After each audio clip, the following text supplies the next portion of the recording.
한번 냉정하게 생각해 보십시오. 지금 이 순간 당신을 끝까지 지켜줄 사람은 과연 누구입니까? 자식도 바쁘고 친구는 하나둘 떠나고 배우자조차 어느 날 먼저 가버릴 수 있습니다. 결국 남는 건 사람이 아니라 나 자신입니다. 젊을 땐 남 따라 살았어도 늙어선 나만 믿고 살아야 합니다. 남에게 기대면 상처받고 남을 의지하면 무너집니다. 결국 노년을 지키는 건 인간관계가 아니라 나를 지키는 내 힘, 내 선택, 내 태도입니다. 오늘은 노년에는 사람보다 자신을 믿으세요. 나를 지켜주는 6가지를 주제로 외롭지 않고 무너지지 않는 인생의 비밀을 알려드립니다. 구독과 좋아요 누르시면 지금부터 시작하겠습니다. 노년의 나를 지켜주는 첫 번째는 바로 체면 따지지 않고 밥 한 끼 편히 먹을 수 있는 진짜 친구 한 명입니다. 당신은 지금 몇 명의 진짜 친구가 있습니까? 아니, 더 정확히 말하면 당신이 완전히 망가진 모습을 보여도 여전히 곁에 있어줄 친구가 몇 명이나 됩니까? 충격적이게도 대부분의 사람들이 노년에 이르러서야 깨닫는 잔혹한 현실이 있습니다. 평생 쌓아온 인맥의 99%는 가짜였다는 것입니다. 직장에서 만난 동료들, 골프장에서 만난 사업가들, 동창회에서 제외한 옛 친구들, 이들은 모두 당신의 지위와 재력이 있을 때만 친구였습니다. 은퇴 후 권력이 사라지고 건강이 악화되고 경제적 어려움이 찾아오면 하나둘 연락이 끊어집니다. 가장 가슴 아픈 것은 당신이 진심으로 대했던 사람들조차 등을 돌린다는 사실입니다. 노년의 외로움은 상상을 초월합니다.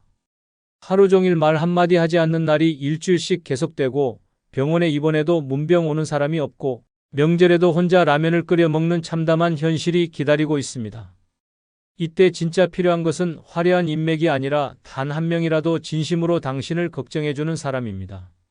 체면을 차리지 않아도 되는 친구, 가진 것이 없어도 함께 김밥 한 줄 나눠 먹을 수 있는 친구, 당신의 추한 모습을 봐도 여전히 웃어주는 친구.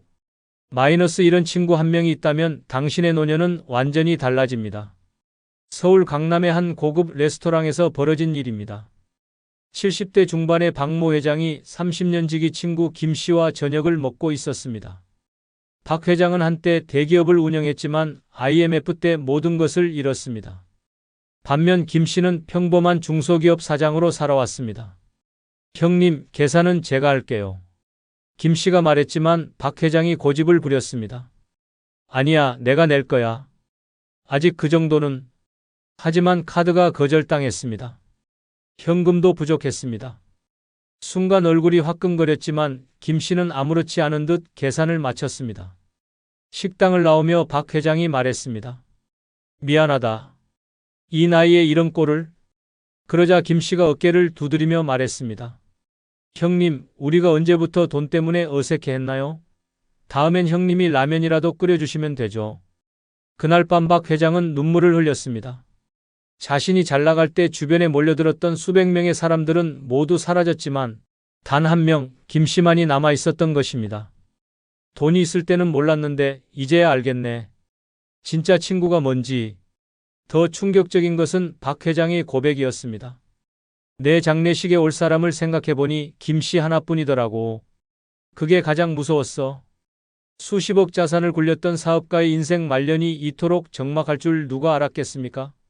진짜 친구 한 명이 있는 사람과 없는 사람의 노년은 천국과 지옥만큼 다릅니다. 지금이라도 늦지 않았으니 체면 버리고 진심으로 사귈 수 있는 친구를 만드십시오. 노년의 나를 지켜주는 두 번째는 바로 매월 따박따박 들어오는 연금입니다. 사람은 배신하지만 숫자는 배신하지 않습니다. 누구도 연락 주지 않아도 자식이 외면해도 매달 꼬박꼬박 들어오는 연금은 나를 버리지 않습니다. 병들어도 우울해도 아무에게도 말 못하는 날에도 연금은 조용히 통장에 찍힙니다. 그 단단한 숫자 하나가 노년의 자존심이고 삶의 안전판입니다. 늙어서 가장 비참한 순간은 부탁해야만 돈이 생기는 현실입니다. 친구 모임에서 돈이 없어 머뭇거리게 되고 병원비가 없어 자식 눈치 봐야 하고 손주 생일에 5만 원이 없어 뒤돌아서는 순간 자존감은 박살납니다. 그러나 매달 들어오는 연금이 있다면 그 어떤 순간에도 굽히지 않아도 됩니다. 세상에 머리 숙이지 않아도 됩니다. 노년은 돈이 많아야 하는 게 아니라 고정 수입이 있어야 당당해집니다. 연금은 숫자가 아닙니다. 연금은 자립입니다. 혼자 살아도 당당할 수 있는 유일한 무기이며 아무도 도와주지 않아도 스스로를 지킬 수 있는 방패입니다. 자식도 친구도 형제도 줄 수 없는 확실한 보장이 연금입니다. 눈물이 나는 날에도 외로움에 잠 못 이루는 날에도 연금은 잊지 않고 나를 찾아옵니다. 그것이 바로 늙은 나를 버티게 해주는 유일한 자산입니다. 서울 강동구에 사는 오영자 씨는 40년 교직 생활을 마치고 정년퇴직한 뒤 공무원 연금과 사적연금을 함께 받고 있습니다. 매달 합쳐 300만 원.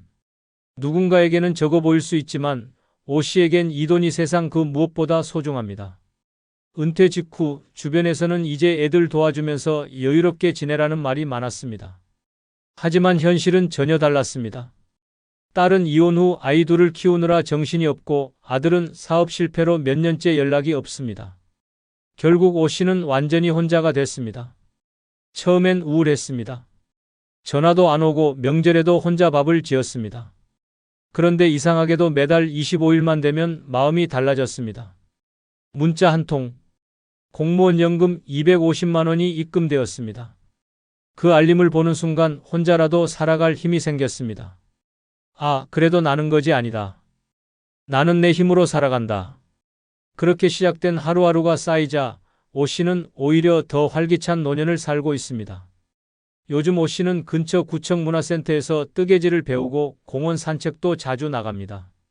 작은 카페에서 혼자 커피를 마시며 책을 보는 시간이 행복하다고 말합니다. 그 이유를 물었더니 단 하나였습니다. 돈을 누구 눈치 안 보고 온전히 내 마음대로 쓸 수 있으니까요. 이것이 바로 연금의 힘입니다.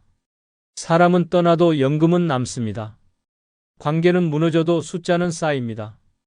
결국 노년을 지켜주는 건 사람이 아니라 내가 만든 고정수입입니다. 죽을 때까지 꼬박꼬박 들어오는 연금이 있다면 그 어떤 외로움도 두렵지 않습니다.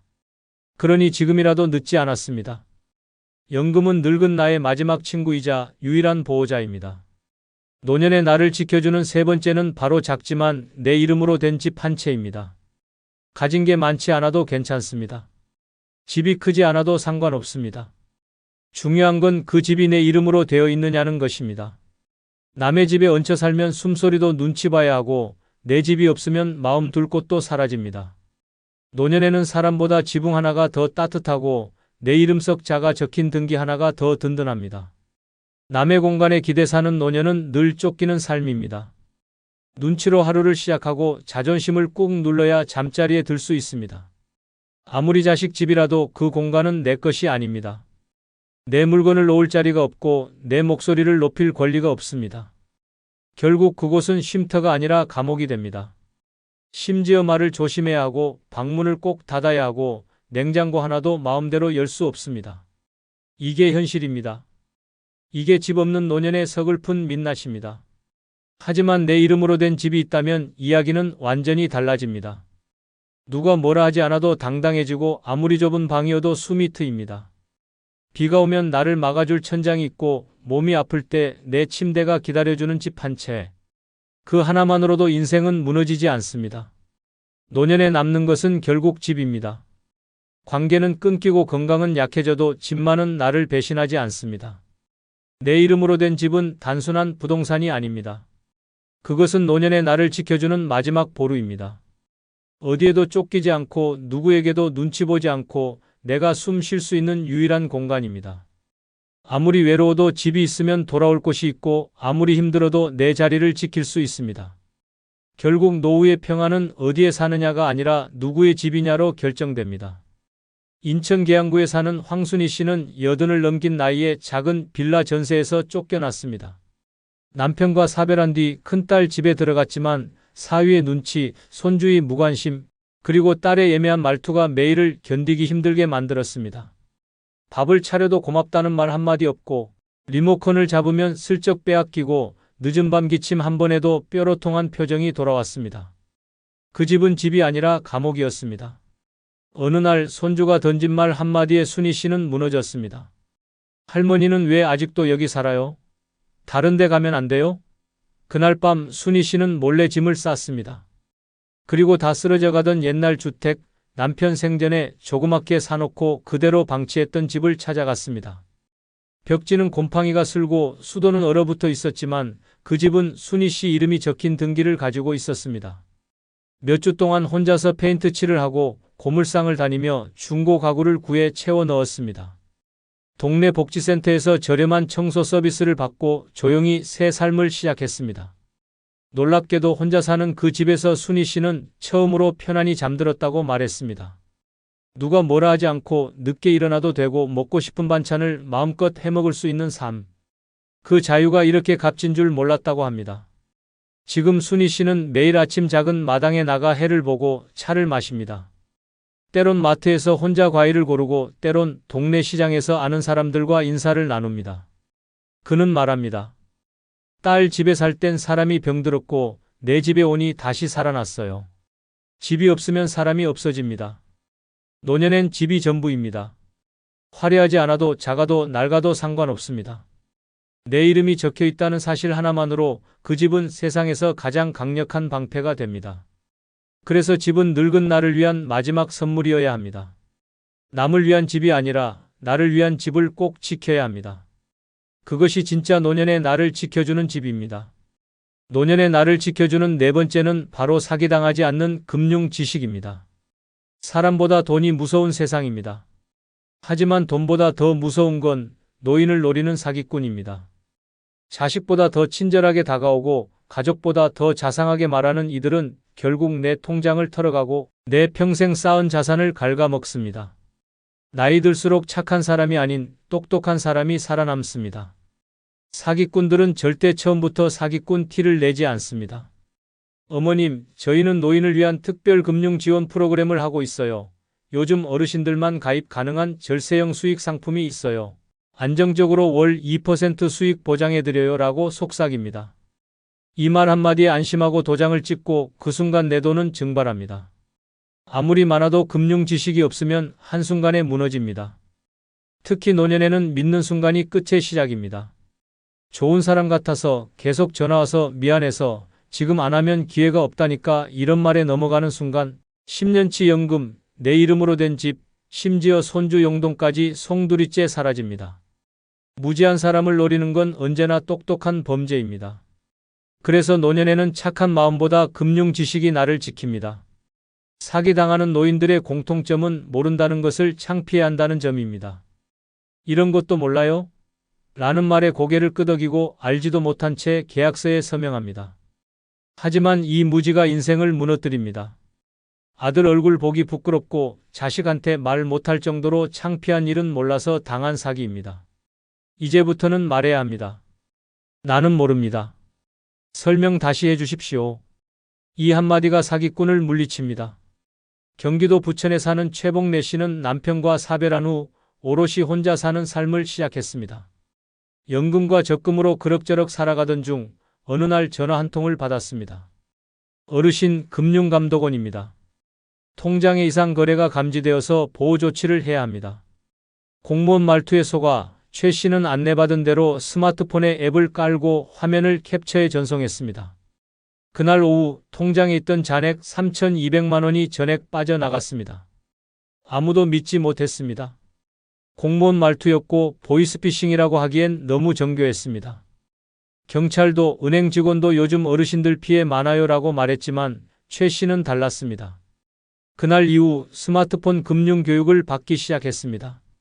처음엔 기계 다루는 것조차 힘들었지만 한 달에 한 번 강의를 듣고 은행원에게 꼬치꼬치 묻기 시작했습니다. 그리고 6개월 후 또다시 비슷한 전화가 왔을 때 이번엔 정색하고 말했습니다. 금감원이 전화로 이런 거 안 합니다. 녹음 중이니 끊겠습니다. 그 한마디의 상대는 바로 전화를 끊었습니다. 최 씨는 말합니다. 돈은 다시 모으면 되지만 바보라는 낙인은 지워지지 않아요. 그래서 이제는 묻는 걸 두려워하지 않기로 했습니다. 그게 나를 지키는 방법이니까요. 사기는 멍청해서 당하는 게 아닙니다. 잘 몰라서 부끄러워서 귀찮아서 당합니다. 그래서 노년에는 금융 지식이 생존 도구입니다. 은행 용어 하나, 보이스피싱 수법 하나만 알아도 목숨 같은 돈을 지킬 수 있습니다. 돈을 모으는 것보다 돈을 지키는 게 더 어렵고 더 중요합니다. 늙어서 무너지는 인생은 사기 한 번, 선택 한 번에서 시작됩니다. 아는 만큼 안전하고 모르면 끝나는 세상. 그러니 지금이라도 늦지 않았습니다.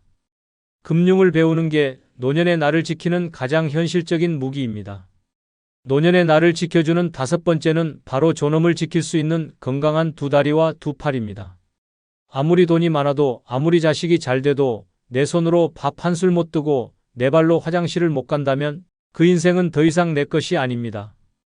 인간은 움직일 수 있을 때만 당당할 수 있고 손으로 스스로를 챙길 수 있을 때만 존엄을 지킬 수 있습니다. 나이 들수록 가장 무서운 건 병도 아니고 가난도 아닙니다.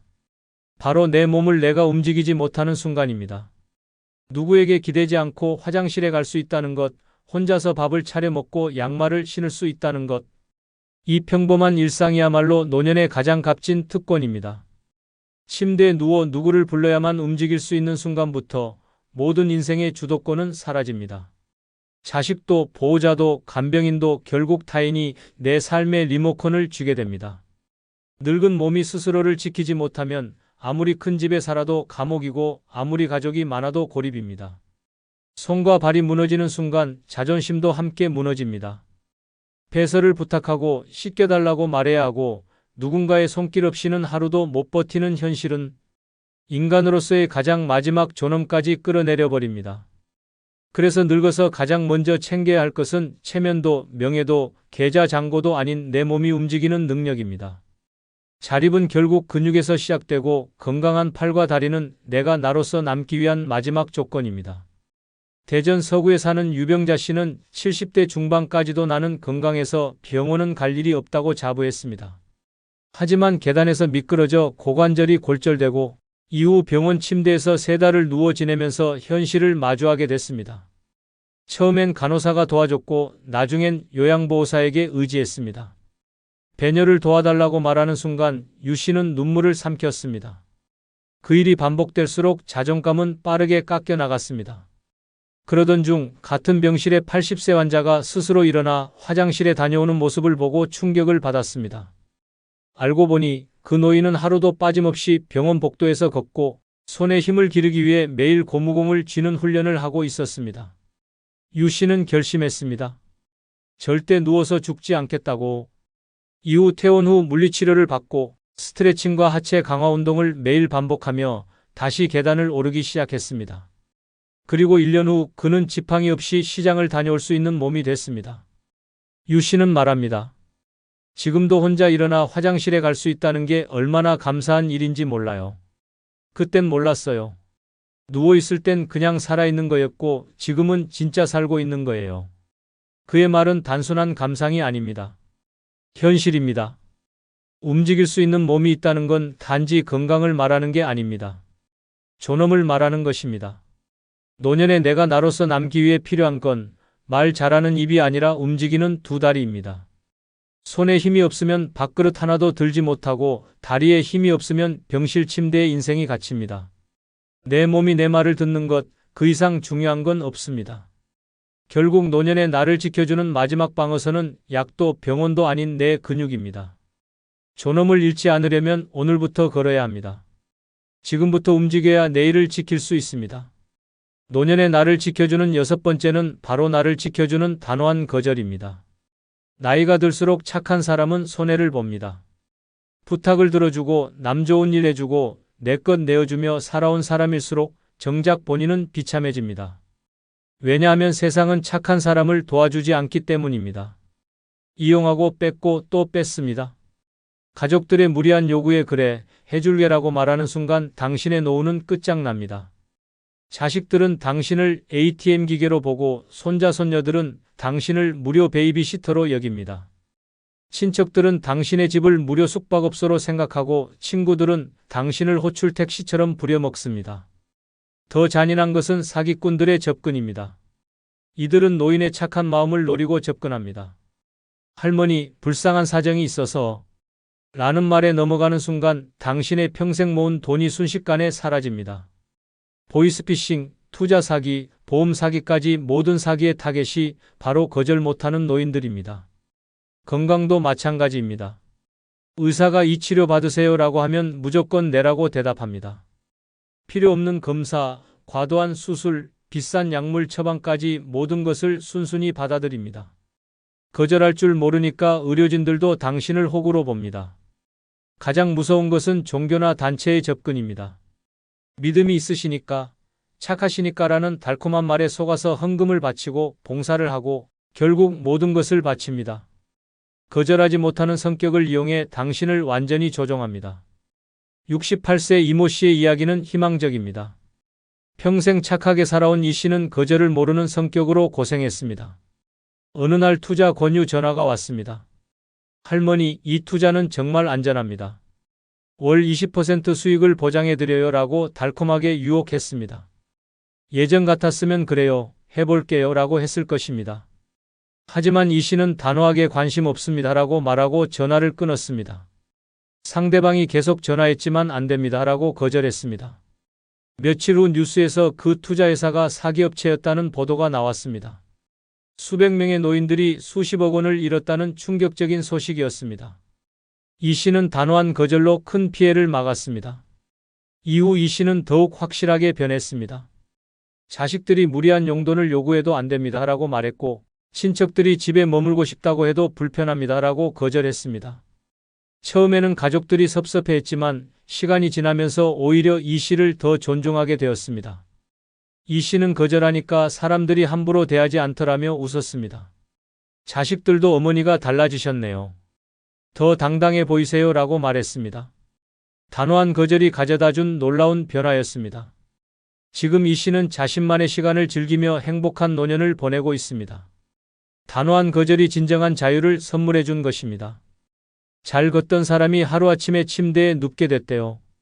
앉았다가 못 일어나서 119에 실려갔다더라고요.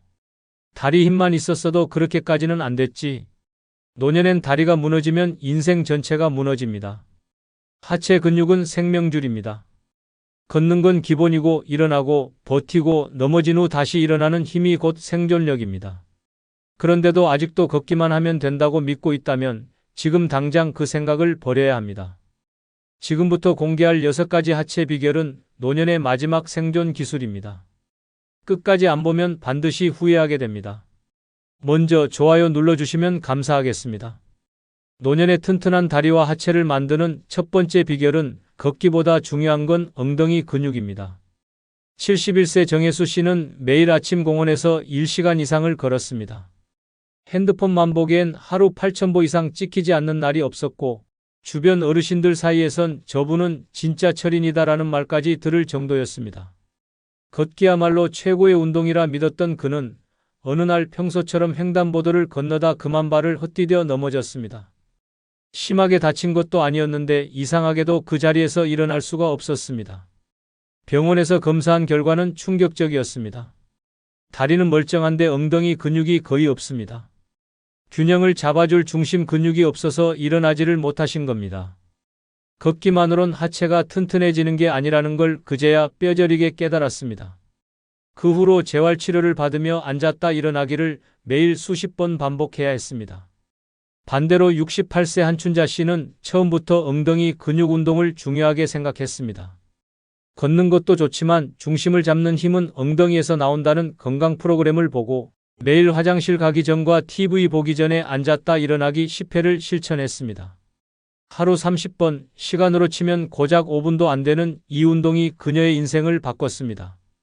어느 날 마트에서 발을 헛디뎌 넘어질 뻔했지만 한 손으로 카트를 잡고 중심을 단단히 잡으며 바로 몸을 세웠습니다. 주변 사람들이 아줌마 반사신경 장난 아니에요 라며 감탄했지만 그녀는 속으로 생각했습니다. 반사신경이 아니라 엉덩이 근육 덕분이지. 바로 이 차이입니다. 매일 걷는다고 해서 다리가 튼튼해지는 것이 아닙니다. 진짜 위험한 순간에 몸을 지탱해주는 건 종아리도 허벅지도 아닌 엉덩이 근육입니다. 걷기 운동은 하체 일부만 자극할 뿐 하체의 중심인 엉덩이는 거의 쓰이지 않습니다. 그래서 많이 걷는 사람조차 넘어진 순간 벌떡 일어나지 못하고 고관절이나 골반이 부러져 침대에서 몇 달을 보내게 되는 겁니다. 문제는 엉덩이 근육은 나이가 들수록 가장 먼저 빠지는 부위라는 점입니다. 60세 이후부터는 운동하지 않으면 10년에 15% 이상 근육량이 사라집니다. 이걸 방치하면 걸을 땐 멀쩡해 보여도 단 한 번의 충격에 쓰러지고 나서야 비로소 그 심각성을 깨닫게 됩니다. 하지만 그때는 이미 너무 늦습니다. 지금 당신이 매일 걷고 있다고 안심했다면 그건 착각일 수 있습니다. 당신이 단련해야 할 진짜 하체는 엉덩이입니다. 균형을 지키고 몸 전체를 지탱해주는 핵심 부위는 바로 그곳입니다. 걷는 다리보다 중요한 건 버티는 엉덩이입니다. 지금 영상에서 다루는 다음 비결은 이 엉덩이 근육을 실질적으로 강화할 수 있는 가장 효과적인 방법입니다. 그 방법을 놓치면 당신의 하체는 여전히 위험한 상태일 수 있습니다. 끝까지 보지 않으면 반드시 후회하게 됩니다. 튼튼한 다리와 하체를 만드는 두 번째 비결은 누워서 하는 다리 들기 운동이 진짜 효과 있습니다. 73세 이정식 씨는 평생을 건강하게 살아왔다고 자부했습니다. 골프도 즐기고 등산도 꾸준히 했으며 누구보다 활동적인 노년을 보내고 있었습니다. 하지만 집안 욕실에서 발을 헛디딘 순간 모든 자신감이 무너졌습니다. 대퇴골이 부러졌고 수술 후엔 혼자 일어나 앉는 것조차 힘들었습니다. 재활 중 간호사는 말했습니다. 걷는 건 잘하셔도 누워서 다리 드는 힘이 거의 없으시네요. 중심 근육이 약하신 겁니다. 정식 씨는 처음 알았습니다. 서 있는 힘과 누워 있을 때의 다리 힘이 완전히 다르다는 걸. 특히 침대에서 일어나거나 화장실을 갈 때마다 엉덩이와 허벅지가 말을 듣지 않는 걸 체험하며 단단히 깨달았습니다. 내가 운동을 안 한 게 아니라 엉뚱하게 운동하고 있었던 거구나. 반대로 67세 조영자 씨는 허리 통증 때문에 오래 서 있는 운동을 피하고 있었습니다. 대신 침대에 누워 하루 10분씩 한쪽 다리씩 천천히 들어 올리는 운동을 실천했습니다. 처음엔 힘이 없어서 다리가 덜덜 떨렸지만 2주쯤 지나자 앉았다 일어나는 동작이 훨씬 쉬워졌고 계단을 오를 때 숨이 덜 찼습니다. 결정적인 변화는 미끄러운 바닥에서 중심을 잃었을 때 나타났습니다. 그대로 넘어졌다면 큰일 날 상황이었지만 몸이 반사적으로 다리 힘으로 균형을 잡고 스스로 자세를 회복했던 것입니다. 병원에서 진단받았을 때도 대퇴부와 엉덩이 근육이 아주 잘 유지되고 있다는 칭찬을 받았습니다. 그녀는 말합니다. 하루 10분이 내 인생을 바꿨어요. 누워서 하는 다리 들기 운동은 겉보기엔 아주 단순해 보이지만 노년기 하체 기능을 지키는 데 가장 핵심적인 운동입니다. 이 동작은 허리, 골반, 엉덩이, 허벅지를 동시에 자극하며 특히 넘어짐을 방지하는 데 중요한 코어 근육과 등근을 강화합니다. 그럴 땐 멀쩡한 사람도 누워서 다리를 들어 올려보라고 하면 의외로 30초도 못 버팁니다. 근육이 없다는 결정적인 증거입니다. 걷기 운동만으로는 절대 강화되지 않는 이 근육은 실제로 몸을 지탱하고 균형을 잡아주는 핵심입니다. 나이가 들수록 엉덩이와 복부 중심 근육이 급격히 줄어들고 바로 이 지지하는 힘이 사라지면서 일상생활에서 쓰러지고 주저앉는 사고로 이어집니다. 침대 위, 매트 위에서 누워 다리를 드는 단순한 동작 하나. 하지만 이 한 가지가 당신의 일상 전체를 지탱해 줄 수 있습니다. 숨을 내쉬며 천천히 다리를 들어 올리고 엉덩이에 힘을 주고 허벅지가 타오르는 걸 느낄 때마다 당신의 몸은 살아나고 있습니다. 지금 당신의 하체는 앉았다 일어나는 데 쓰는 힘만 갖고 있습니까? 아니면 누워 있을 때도 스스로 버틸 수 있는 힘이 있습니까? 넘어지는 순간 당신을 지켜주는 건 기계식 보행 보조기도 비싼 신발도 아닙니다. 바로 누워서 길러진 하체 근력입니다. 세 번째 비결은 무릎 아픈 분은 계단보다 평지 왕복이 해답입니다. 69세 윤태호 씨는 계단 오르기가 최고의 운동이라는 말만 믿고 매일 아파트 5층까지 오르내렸습니다. 처음엔 땀도 나고 개운했지만 한 달쯤 지나자 무릎이 욱신거리기 시작했습니다. 그래도 그는 참고 계속했습니다. 그러던 어느 날 계단을 내려오다 발을 헛디뎌 무릎이 꺾였고 병원에서 반월상 연골판 손상이라는 진단을 받았습니다. 의사는 연골이 이미 많이 닳아 있었습니다. 계단이 독이 된 겁니다 라고 말했습니다. 태호 씨는 말합니다. 건강하려고 했던 운동이 평생 고통의 시작이 될 줄은 몰랐습니다. 반대로 72세 이명자 씨는 2년 전부터 무릎 통증이 있어 계단을 피했습니다. 대신 집 앞 공원 평지 구간을 하루 40분씩 천천히 왕복하며 걷기 운동을 해왔습니다. 처음엔 이렇게 가볍게 걸어서는 효과 없을 것 같다는 의심도 있었지만 3개월쯤 지나자 무릎 통증이 사라졌고 허벅지 근육도 단단해졌습니다. 병원에서도 근육이 잘 잡혀 있어 관절 부담이 적다는 진단을 받았습니다. 그녀는 말합니다. 운동은 강도보다 방향이 중요하다는 걸 이제야 알았어요. 무릎이 약한 노년층에게 계단은 칼날 위를 걷는 것과 같습니다. 하체를 단련하기 위해 계단을 오르내리는 것이 오히려 연골을 닳게 하고 관절을 손상시키는 역효과를 냅니다. 특히 나이가 들수록 무릎 연골은 자연스럽게 얇아지고 관절 사이의 윤활액도 줄어들어 충격 흡수가 어렵습니다. 이런 상태에서 계단을 오르면 체중이 무릎 관절에 3배 이상 실리게 되고 그 압박이 반복될수록 무릎은 조용히 망가집니다. 계단을 오르는 것보다 더 중요한 것은 무릎에 부담을 주지 않으면서도 하체 근육을 충분히 단련하는 평지 걷기입니다. 단순히 걷는 것이 아니라 왕복 코스를 정해 일정한 시간 동안 반복 걷기를 하면 다리의 반복 자극과 방향, 전환이 동시에 이루어져 하체 전반의 균형 감각과 지구력을 함께 키울 수 있습니다. 무릎이 아픈 분일수록 반드시 기억해야 할 원칙은 하나입니다. 통증 없는 움직임이 진짜 운동입니다. 계단은 무릎을 망가뜨릴 수 있지만 평지는 근육을 살립니다.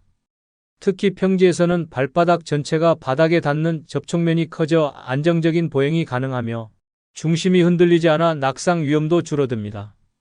무릎에 통증이 느껴지는 순간 당신이 해야 할 일은 더 세게 움직이는 것이 아니라 더 정확하게 걷는 것입니다. 힘이 들고 땀이 난다고 해서 운동이 되는 것이 아닙니다. 오히려 그 무리한 자극이 당신의 관절을 조용히 파괴하고 있을 수 있습니다. 하체 근육은 버텨낼 수 있지만 무릎 관절은 한번 다르면 다시 돌아오지 않습니다. 인공관절 수술은 한번 하면 끝이 아니라 이후에도 반복적인 관리와 통증, 보조기구 의존이 뒤따릅니다. 지금 당신이 선택해야 할 길은 무릎에 칼을 들이대는 길이 아니라 바른 길을 걷는 것입니다. 평지를 걷는 것, 특히 왕복 코스를 규칙적으로 반복하는 운동은 노년, 하체 강화에 가장 안전하고 효과적인 방법입니다.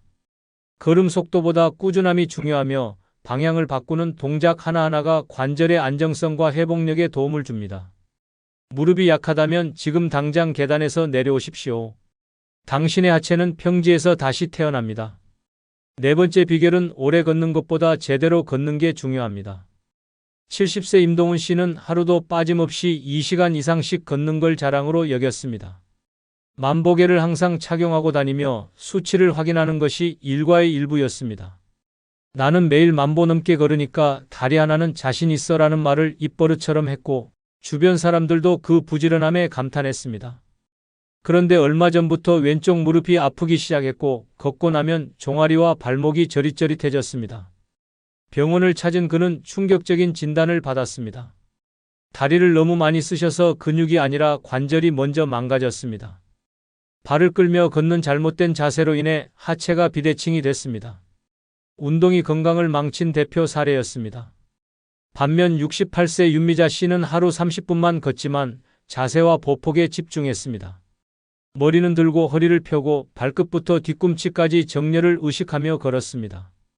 처음에는 그저 방송에서 알려주는 방법을 따라했을 뿐이지만 점점 하체에 힘이 들어가는 게 느껴졌고 걷고 나면 피로감보다 개운함이 남았습니다. 병원에서의 정기검진에서도 근육 균형이 잘 잡혀 있고 관절 상태도 매우 좋다는 평가를 받았습니다. 그녀는 말합니다. 예전엔 그냥 걷기만 했는데 이제는 걸을 줄 압니다. 많은 사람이 오래 걷기에 집착합니다. 몇 보를 걸었느냐, 몇 시간을 걸었느냐에 집중하지만 정작 어떻게 걷느냐는 전혀 신경 쓰지 않습니다. 그러나 진짜 하체 건강은 걷는 양이 아니라 걷는 질에서 결정됩니다. 척추가 굽은 채 걷거나 발을 끌며 걷는 자세는 하체, 근육에 힘을 주기는커녕 관절에만 무리를 주고 피로와 통증만 쌓이게 만듭니다. 특히 나이가 들수록 자세는 무너지고 걸음은 짧아지며 몸의 중심이 흔들립니다. 이때 바른 걸음이 아니면 아무리 많이 걸어도 하체는 단단해지지 않고 오히려 다리 근육은 약해지고 관절만 상합니다. 잘못된 걸음으로 10,000보를 걷느니 바른 자세로 1,000보를 걷는 것이 훨씬 더 건강한 선택입니다. 제대로 걷는다는 것은 단순히 바르게 서 있는 게 아닙니다. 발 뒤꿈치부터 바닥에 닿고 무릎은 부드럽게 굽혔다 펴며 허벅지와 엉덩이의 중심 근육을 활용해 앞으로 내딛는 전신의 움직임입니다.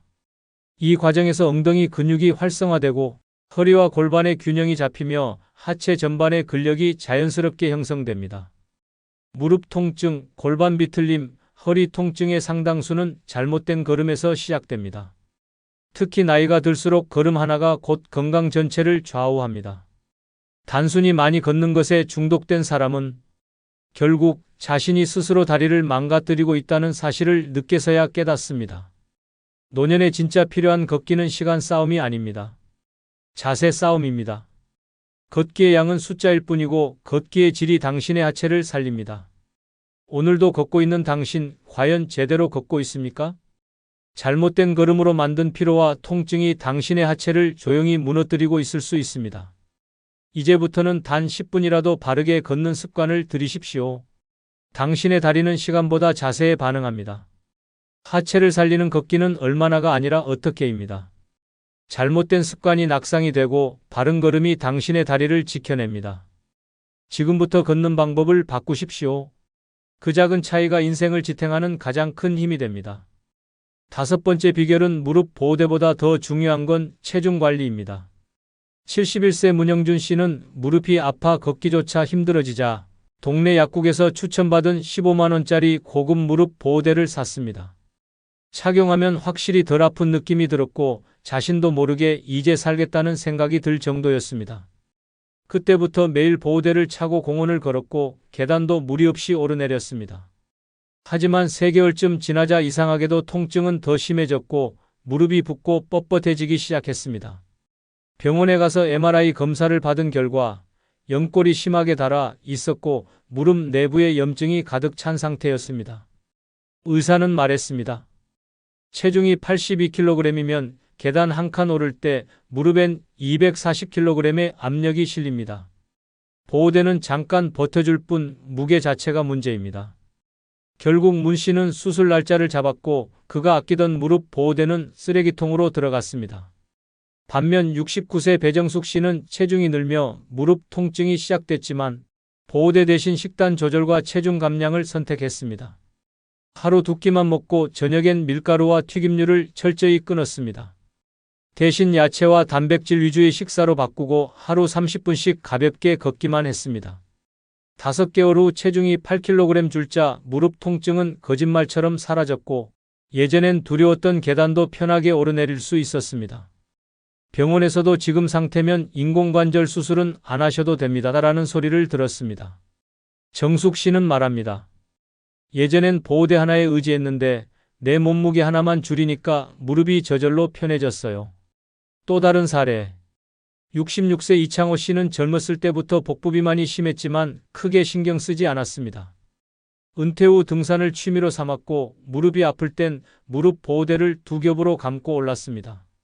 어느 날 하산 중 미끄러지며 넘어졌고 무릎 인대가 파열돼 긴급 수술을 받았습니다. 의료진은 그에게 이렇게 말했습니다. 무릎이 못 버틴 게 아니라 체중을 이기지 못한 겁니다. 무릎을 망가뜨린 건 보호대가 아니라 당신의 배입니다. 이후 그는 식단을 고치고 10kg을 감량하면서도 등산은 잠시 멈췄습니다. 1년이 지나고 무릎은 정상으로 회복됐고 다시 가벼운 등산을 시작했습니다. 그는 단호하게 말합니다. 보호대가 아니라 내 뱃살이 문제였어요. 노년기에 무릎 통증이 생기면 많은 이들이 보호대를 찾습니다. 하지만 진짜 원인은 다름 아닌 체중입니다.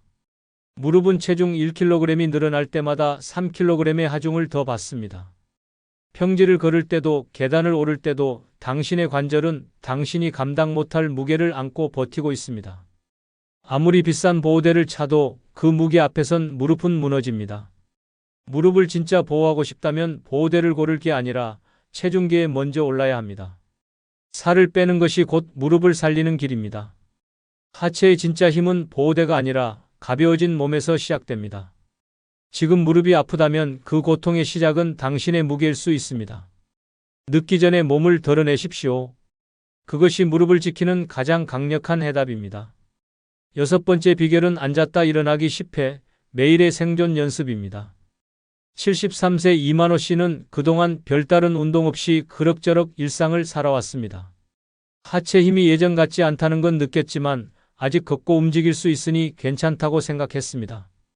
그러던 어느 날 화장실에서 일어난 순간 갑자기 중심을 잃고 그대로 주저앉았습니다. 일어나려고 애썼지만 하체에 힘이 들어가지 않아 그대로 30분 넘게 바닥에 앉아 있어야 했습니다. 부끄럽고 수치스러운 그 순간 그는 비로소 깨달았습니다. 내 몸은 내가 일으켜 세울 수 있어야 한다는 당연한 진리를 놓치고 있었다는 것을. 병원에서는 하체 근력이 심각하게 떨어져 있다며 가장 먼저 해야 할 운동으로 앉았다 일어나기를 권했습니다. 그는 말합니다. 그때 알았습니다. 살아있으려면 일어설 수 있어야 한다는 걸. 반대로 70세 한경숙 씨는 매일 아침 일어나자마자 하는 첫 번째 일로 앉았다. 일어나기 10회를 정해놓고 지켜왔습니다. 처음엔 무릎이 삐걱거리고 허벅지가 떨렸지만 매일 반복하자 몸이 놀라울 정도로 안정감을 되찾았습니다. 특히 식탁 의자, 소파, 침대 등 집안 어디서든 자유롭게 일어설 수 있다는 사실이 주는 자신감은 말로 표현하기 어려울 정도였습니다. 6개월 전 미끄러운 욕실에서 넘어질 뻔했을 때도 반사적으로 다리에 힘이 들어가며 중심을 잡을 수 있었습니다. 그녀는 말합니다. 앉았다 일어나기 덕분에 나는 아직 내 몸을 지킬 수 있습니다. 또 다른 사례. 74세 정복현 씨는 휠체어 신세를 지게 될 줄은 꿈에도 몰랐습니다. 점점 혼자 일어나는 시간이 길어지고 의자에서 일어설 때마다 사람 손을 빌려야 했습니다. 어느 날 TV 프로그램에서 앉았다 일어나기를 매일 하면 하체가 살아난다는 말을 듣고 따라 해보려 했지만 단 한 번도 스스로 일어나지 못했습니다. 그제야 그는 깨달았습니다.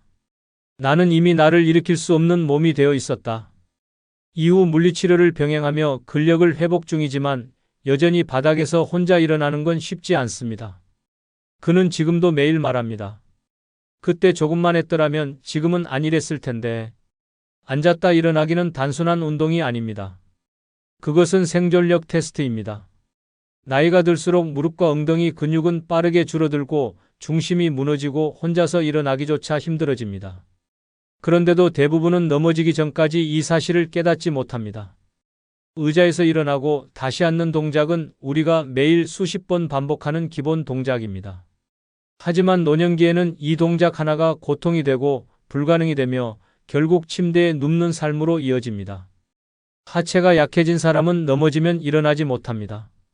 넘어진 순간 생존을 가를 수 있는 건 바로 일어서는 힘입니다. 하루 10번, 단 3분이면 충분합니다. 당신의 엉덩이, 허벅지, 무릎이 동시에 깨어나는 시간입니다. 처음엔 힘들어도 괜찮습니다. 중요하지 않은 건 횟수이고 중요한 건 매일 반복하는 습관입니다. 그 습관이 당신의 일상, 당신의 자존심, 당신의 생명을 지켜줍니다. 지금 이 순간도 의자에서 혼자 일어나는 게 어려운 분이 있다면 그것은 경고입니다. 무릎 보호대보다, 약보다, 지팡이보다 먼저 해야 할 건 바로 앉았다 일어나기입니다. 스스로의 몸을 일으킬 수 없다면 누구도 당신을 대신해 줄 수 없습니다. 오늘부터 매일 의자 앞에 서십시오. 그곳에서 당신의 인생이 다시 시작됩니다. 다리는 한번 무너지면 절대 다시 돌아오지 않습니다.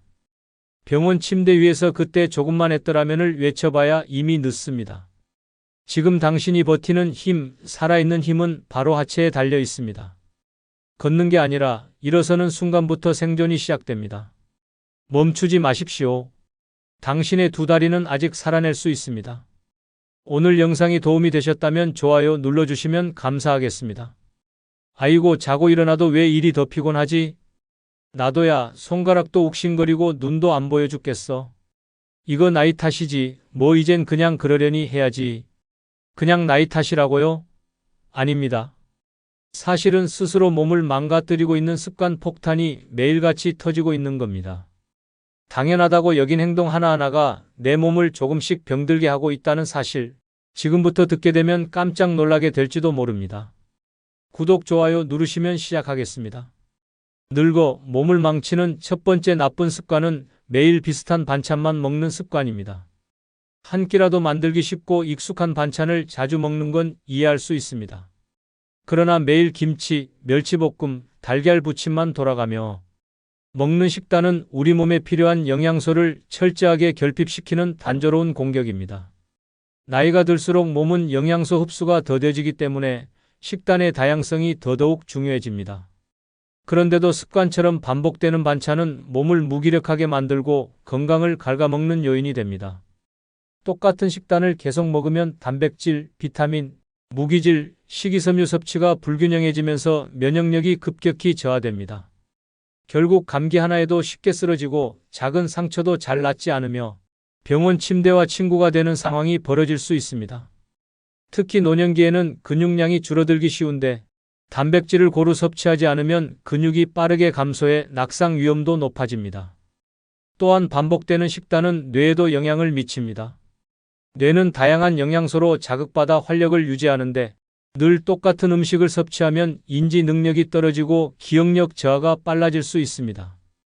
입맛이 없다는 말 속에는 실은 몸이 더 이상 반응하지 않는다는 숨은 메시지가 담겨 있을지도 모릅니다. 입은 즐겁지 않고 뇌는 지루해하며 건강은 뒤로 물러나는 악순환이 이어지는 것입니다. 다양한 반찬을 준비하는 것이 번거롭게 느껴질 수 있지만 일주일에 단 몇 가지 재료만 바꿔도 식단에 변화가 생기고 건강은 금세 반응합니다. 예를 들어 고기 대신 생선, 시금치 대신 브로콜리, 두부 대신 콩 등을 번갈아 사용하면 간단하게 영양소 균형을 맞출 수 있습니다. 새로운 반찬은 입에만 좋은 것이 아니라 몸 전체에 활력을 불어넣는 작은 기적입니다. 충청도 청주에 사는 75세의 김모 할머니는 10년째 아침에는 달걀 프라이, 점심엔 멸치볶음, 저녁엔 묵은지찌개만 먹었습니다. 이유는 간단했습니다. 만들기 쉽고 입맛에 맞았기 때문입니다.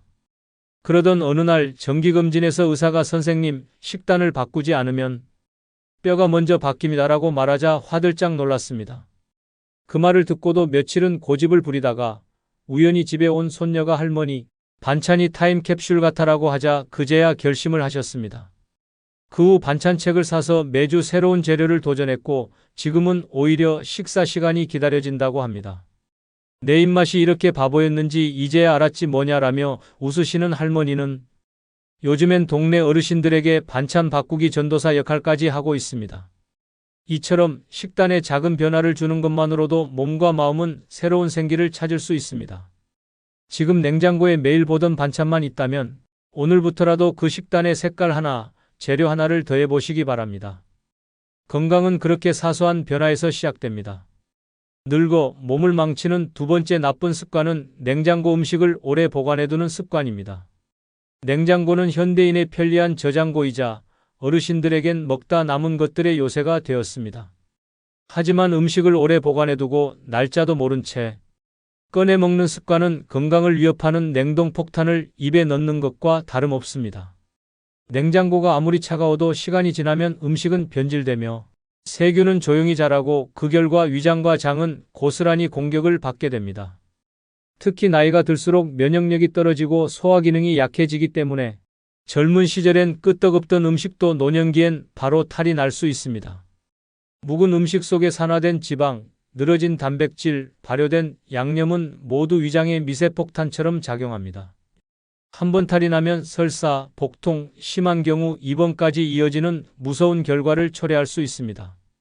또 하나 중요한 점은 오래된 음식을 아깝다는 이유로 먹는 습관은 단지 건강을 해칠 뿐 아니라 자칫하면 생명을 위협할 수 있다는 것입니다. 실제로 식중독, 장염, 심한 경우 세균 감염까지 이어지는 사례는 병원 응급실에서 흔하게 보고되고 있습니다. 무엇보다 문제는 대부분의 어르신들이 냄새 안 나니까 괜찮아라고 생각한다는 것입니다. 하지만 상한 음식은 꼭 냄새로 알 수 있는 게 아닙니다.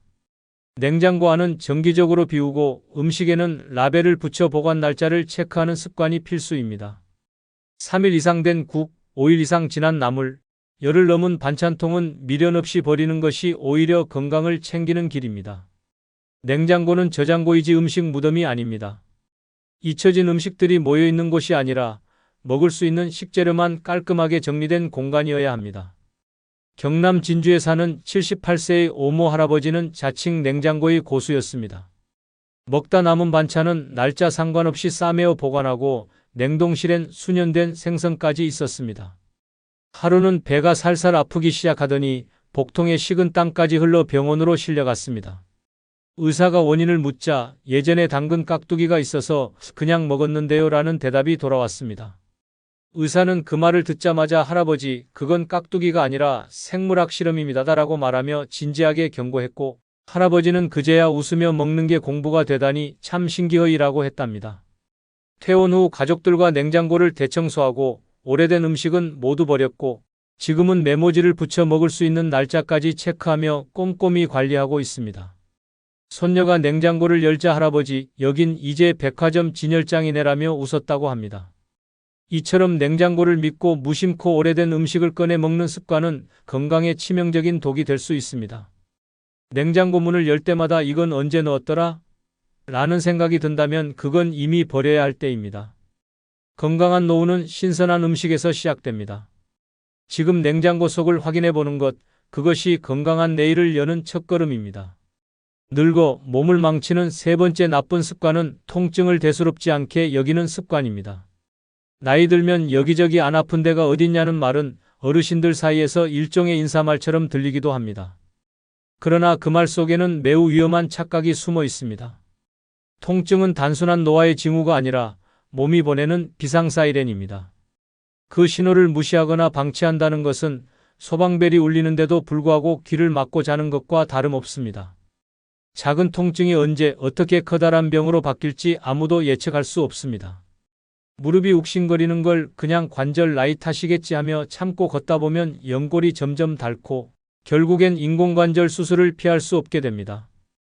허리가 뻐근한 걸 오늘 좀 무리했나라고 넘기면 디스크가 튀어나오고 신경을 눌러 다리에 마비 증상까지 올 수 있습니다.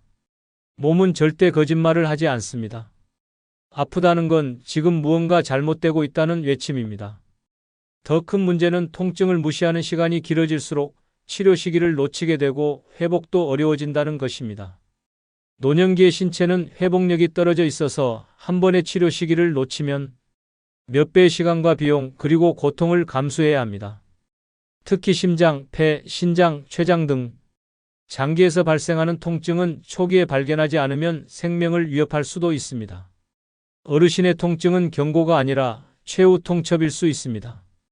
노년기에는 통증의 위치가 애매하거나 자주 변하는 경우도 많습니다. 어깨가 아프다가 배가 불편하고 무릎이 시리다가 손끝이 저리는 등 증상이 일정하지 않다고 해서 대수롭지 않게 넘기면 큰 병을 키우는 셈입니다. 게다가 많은 분들이 병원 가면 또 검사하고 돈 나가니까 하며 병원을 기피합니다. 그러나 작은 통증일수록 치료는 간단하고 비용도 적습니다. 방치하면 고통은 배가 되고 병원비는 카드값처럼 쌓이게 됩니다. 또한 노인성 통증은 우울감과도 깊은 관련이 있습니다. 만성 통증은 기분을 가라앉히고 활력을 떨어뜨리며 외출을 꺼리게 만듭니다. 활동량이 줄면 체력도 떨어지고 이로 인해 통증이 더 심해지는 악순환이 반복됩니다. 이 상태가 오래 지속되면 일상은 무기력해지고 심리적인 고립감까지 겹치며 삶의 질이 급격히 낮아집니다. 통증을 기록하고 원인을 추적하고 전문가의 도움을 받는 것이 건강한 노후를 위한 기본 중 기본입니다. 매일 아침 자신의 몸 상태를 점검하고 조금이라도 이상이 있다면 병원을 찾아가는 것.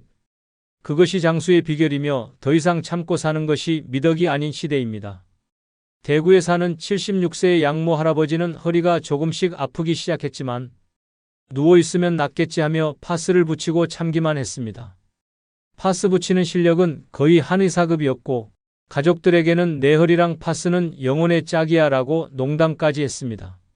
하지만 몇 달이 지나자 걷기도 힘들어졌고 병원을 찾았을 땐 허리 디스크가 심하게 진행되어 수술을 권유받았습니다.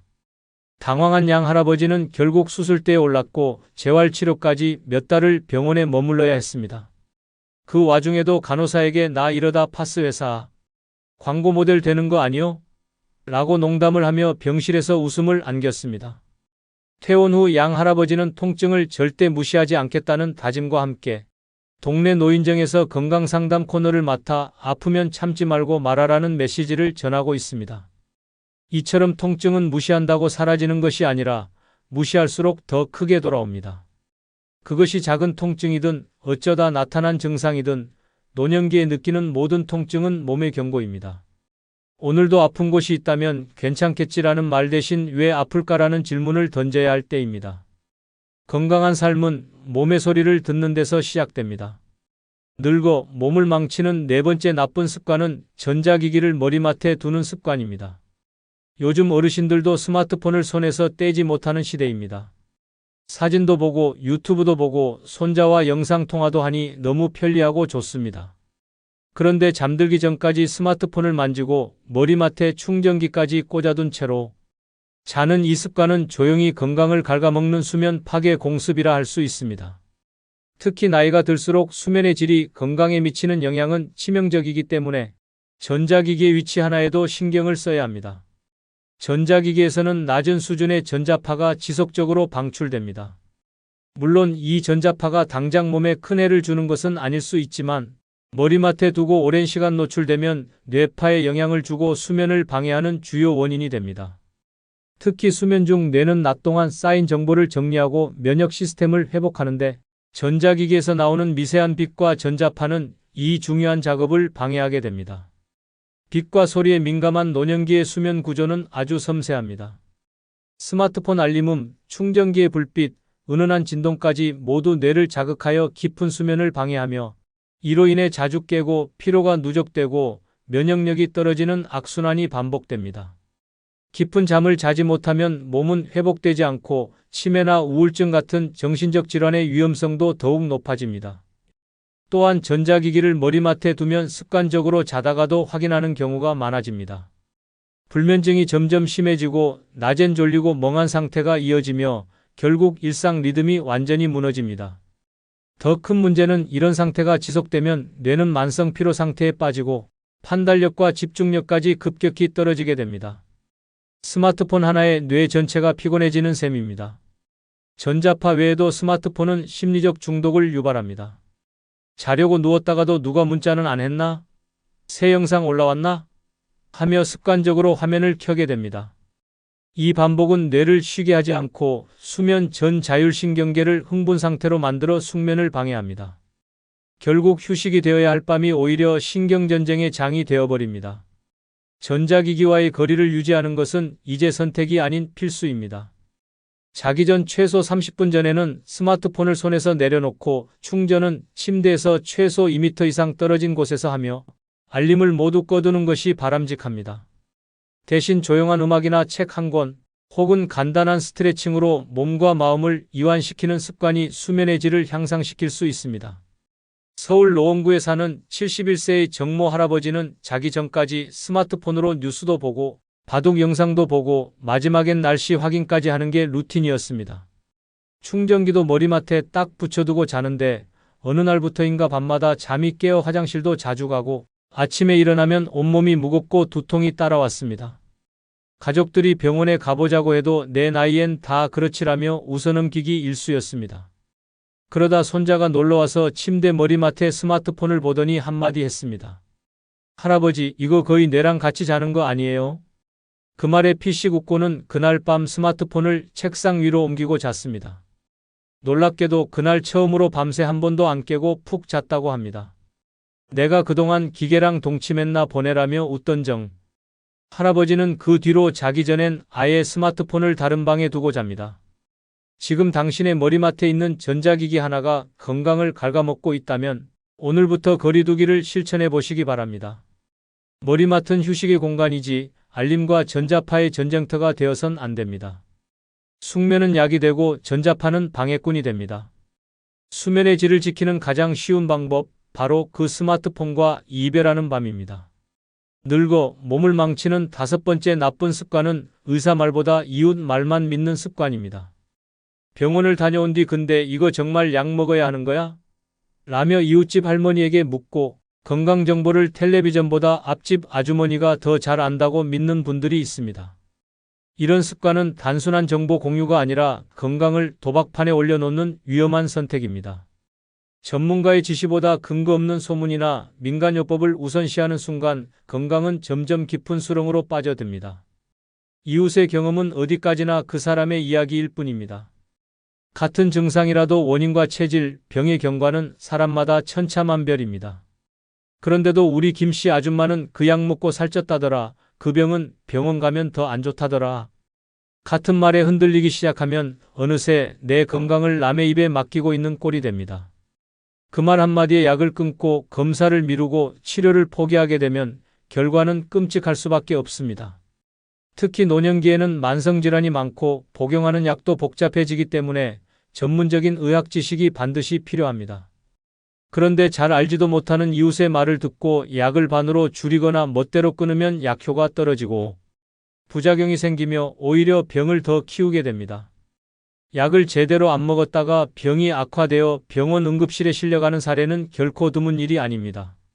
그뿐만 아니라 몸에 좋다더라는 민간요법에 혹해 각종 즙, 알약, 건강식품을 마구 섭취하는 경우도 많습니다.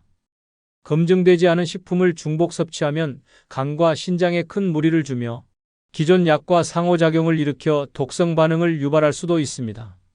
이웃의 조언이 때론 병보다 더 독한 독이 될 수 있다는 사실을 반드시 기억해야 합니다.